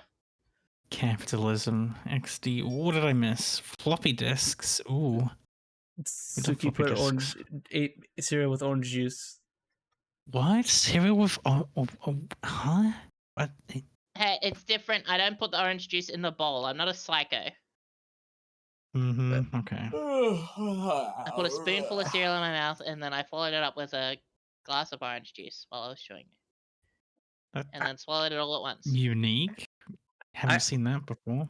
I feel like the flavor would conflict. Like you'd have the It doesn't, sweetness though. It's of really the orange good. juice. Really? Yeah. I don't know. I'm just imagining being like peanut butter Captain Crunch, and then I get like the Have you peanut had butter crunchy sweetness. orange like candy with like chocolate layered over the top of it and stuff? Or any honey with orange candy or anything like that? Like it's the same thing. It's just crunchy. I feel like I don't think I actually have, but I feel like the orange and the chocolate would conflict, right? Because like, No. really, because you don't see like chocolate covered orange Colon slices. 3C. I only see like. No, man, thank you for the sub. Thank you. I only see like strawberries and melon and pineapple and stuff like that. I've never seen like. Well, isn't it orange lollies called Jaffas, where like they have chocolate coated over them, and it's just orange candy coated in chocolate? No, I don't think so. Well, Orange chocolate Like orange jam or so. Terry's chocolate orange. Terry. Candied oranges. Chocolatey, alright. What is the freaking? There's a meme on that chocolate orange. I'm trying to remember it. I'm trying to remember. I need my member berries. I've never had a chocolate orange. Chocolate, orange. There we go. Jaffas are an Australian New Zealand registered trademark for a small range of confectionery consisting of Jaffas. Jaffa cake. orange flavored chocolate center with a hard covering of red colored confectionery. The name derives from the Jaffa orange. Jaffas are part of both Australian and Kiwiana. I love Jaffas.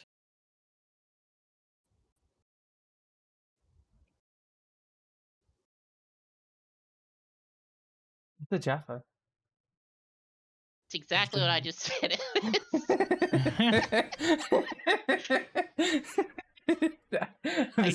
Like 5 seconds ago.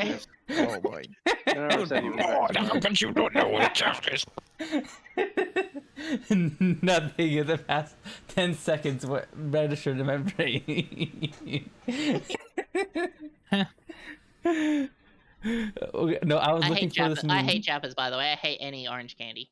I was looking for this classic meme when we were talking about the chocolate oranges, and that made me think of that. Let me show it on the stream.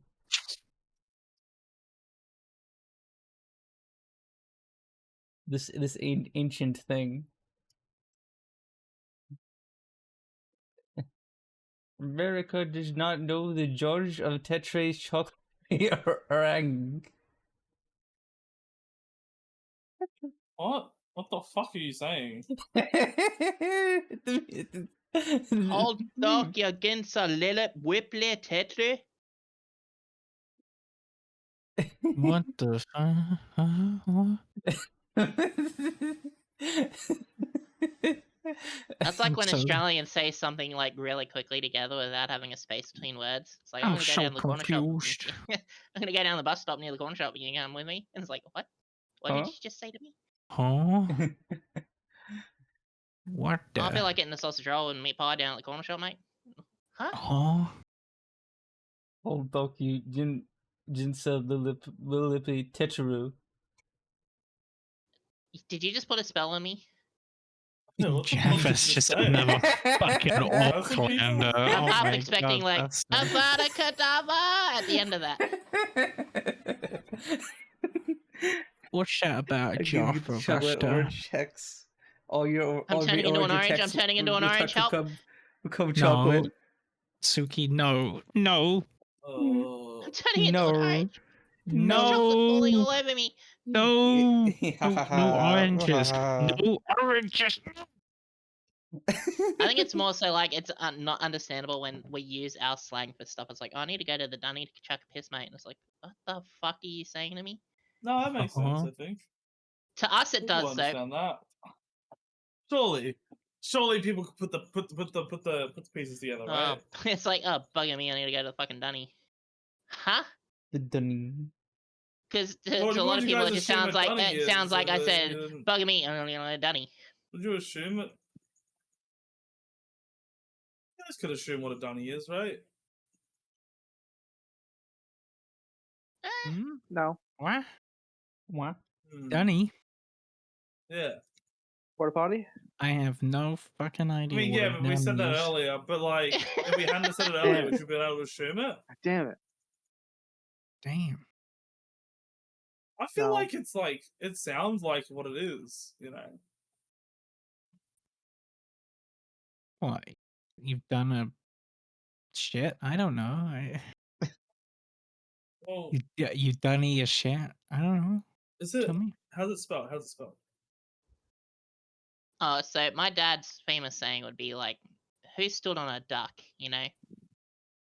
I don't think I've ever heard anyone use that. My dad would say that all the time. What's that for? I like, actually don't know what that's If for. I've someone never heard farted, that. basically, who stepped on a Oh, duck? who let the fluffy off the chain? That's it. Yeah, That's basically, the yeah. one. Oh, it smells like a rat died in here.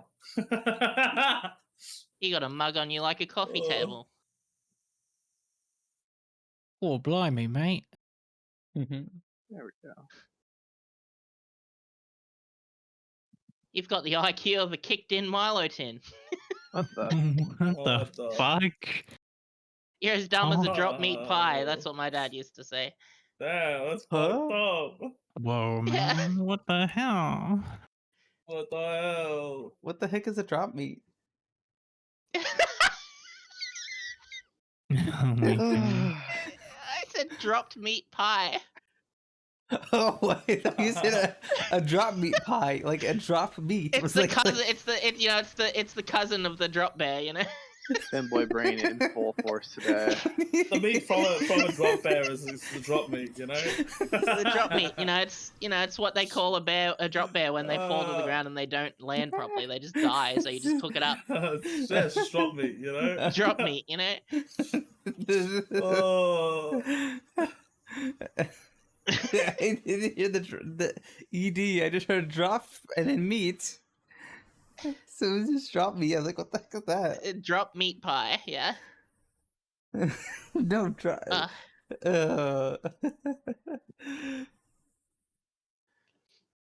I was just like, you Aussies and your silly slang. I guess if we speak fast, it does kind of like get rid of the ED kind of. If you dropped. Well, it's especially if we drop. use a lot of our slang in with it. Like usually, Yeah. because I don't use as much slang as I used to, so I can't really string in a sentence, right? I dropped it. I was like, I need to go to servo to get, to use Dunny. It's like, what? Dunny. Oh. Mm-hmm. You guys lost me long ago. Yeah. Dunny. I think it was more so like, oh, you know what? I think I'm gonna go to servo, get a Pluto pup, and use the Dunny, mate.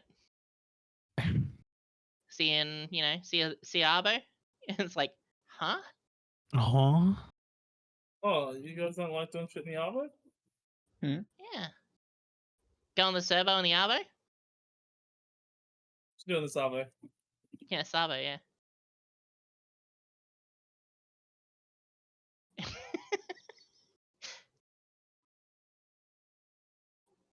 So a servo is usually a service station, right? Yeah. And the Arbo is the afternoon. Yeah. Because Going usually, into the Arbo for some makes reason, Australia likes putting service stations right next to schools.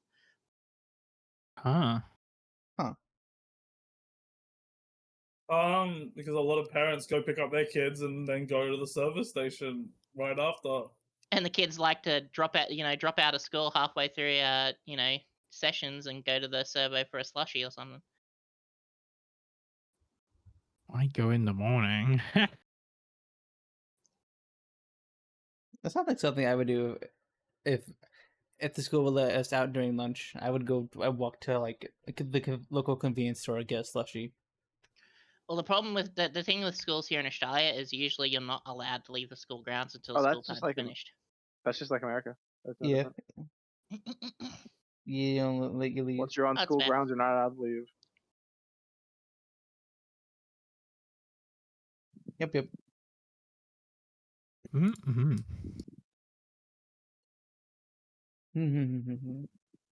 Alright, I'm melting. You're melting? I may Okay. have to Melting. disappear. Okay. Oh, We can Sooky. wrap it up What? here then. I think. 3.5 Mhm. hours is pretty damn good. Yeah.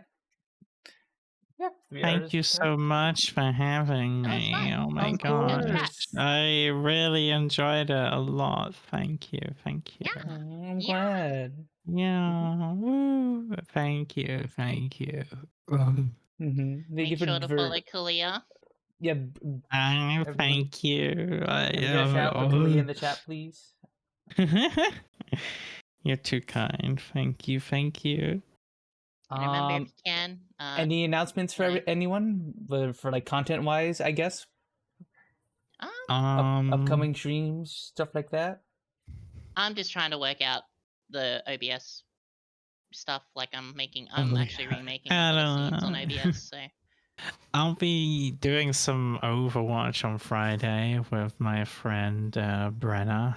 So before Nice. RP, so come and watch that. Otherwise, I don't know what I'm doing this week. So as normal, schedule be damned. I don't know. One day I'll have a schedule, surely. But otherwise, yeah. So I'll be doing that. We'll be studying that at 9 p.m. my time, so 4 p.m. EST on Friday. all right. Yeah. Go check out Kyle, everyone. Thank you. Thank you for having me. Oh my gosh. Yeah, thank you for coming. It was a lot of fun. No, I had an amazing time. Thank you. Thank you. Yeah. I'm glad. Yeah. Oh, yeah. Saturday morning, of course, for you people in Down Under and beyond, you know. Ilya Brooks, stop it. Stop. You're making me blush right now. Stop. Stop. Thank you. Who do we raid? Let us see. That's a good question. Sandy streaming. I think Sandy's the only. Capcap's online too, but I think I haven't raided Sand in a hot minute. So I'll send you guys over to Sand. Woo! Let's go. Woo! Thanks for watching, everyone. Yeah. Don't forget, if you can, donate to a good cause. Yeah. Yeah. Help out Kisme. Consider supporting Kisme's Ko-Fi. Here, I would be. Well, we would all be really grateful. So. We would all appreciate very much if you could, as long as you have the money, of course. Yeah. And if not, you can always retweet it or, let other people know about it. Yep. I retweeted her her post about it on Twitter. If you guys could. Yeah, me too. If you guys You can could go just on there. Kofu is that. super easy to set up. You can use PayPal, all that jazz, or even I think I used Apple Pay. Even if you're on an iPhone, you can just use your Apple Pay. Yeah, I think that's for receiving it. My bad, but you can use like Apple Pay or just your card, or it should be easy. Just kiss me. Yeah, we love her, and it's very unfortunate what's happened, but yeah. If you got anything, even if it's just enough to cover like a meal or something, every little bit helps. So thank you. Thank you very much. Bye. Yeah. Bye. Bye, everyone. Bye bye. Go send Santa love. Bye bye. Bye. Bye.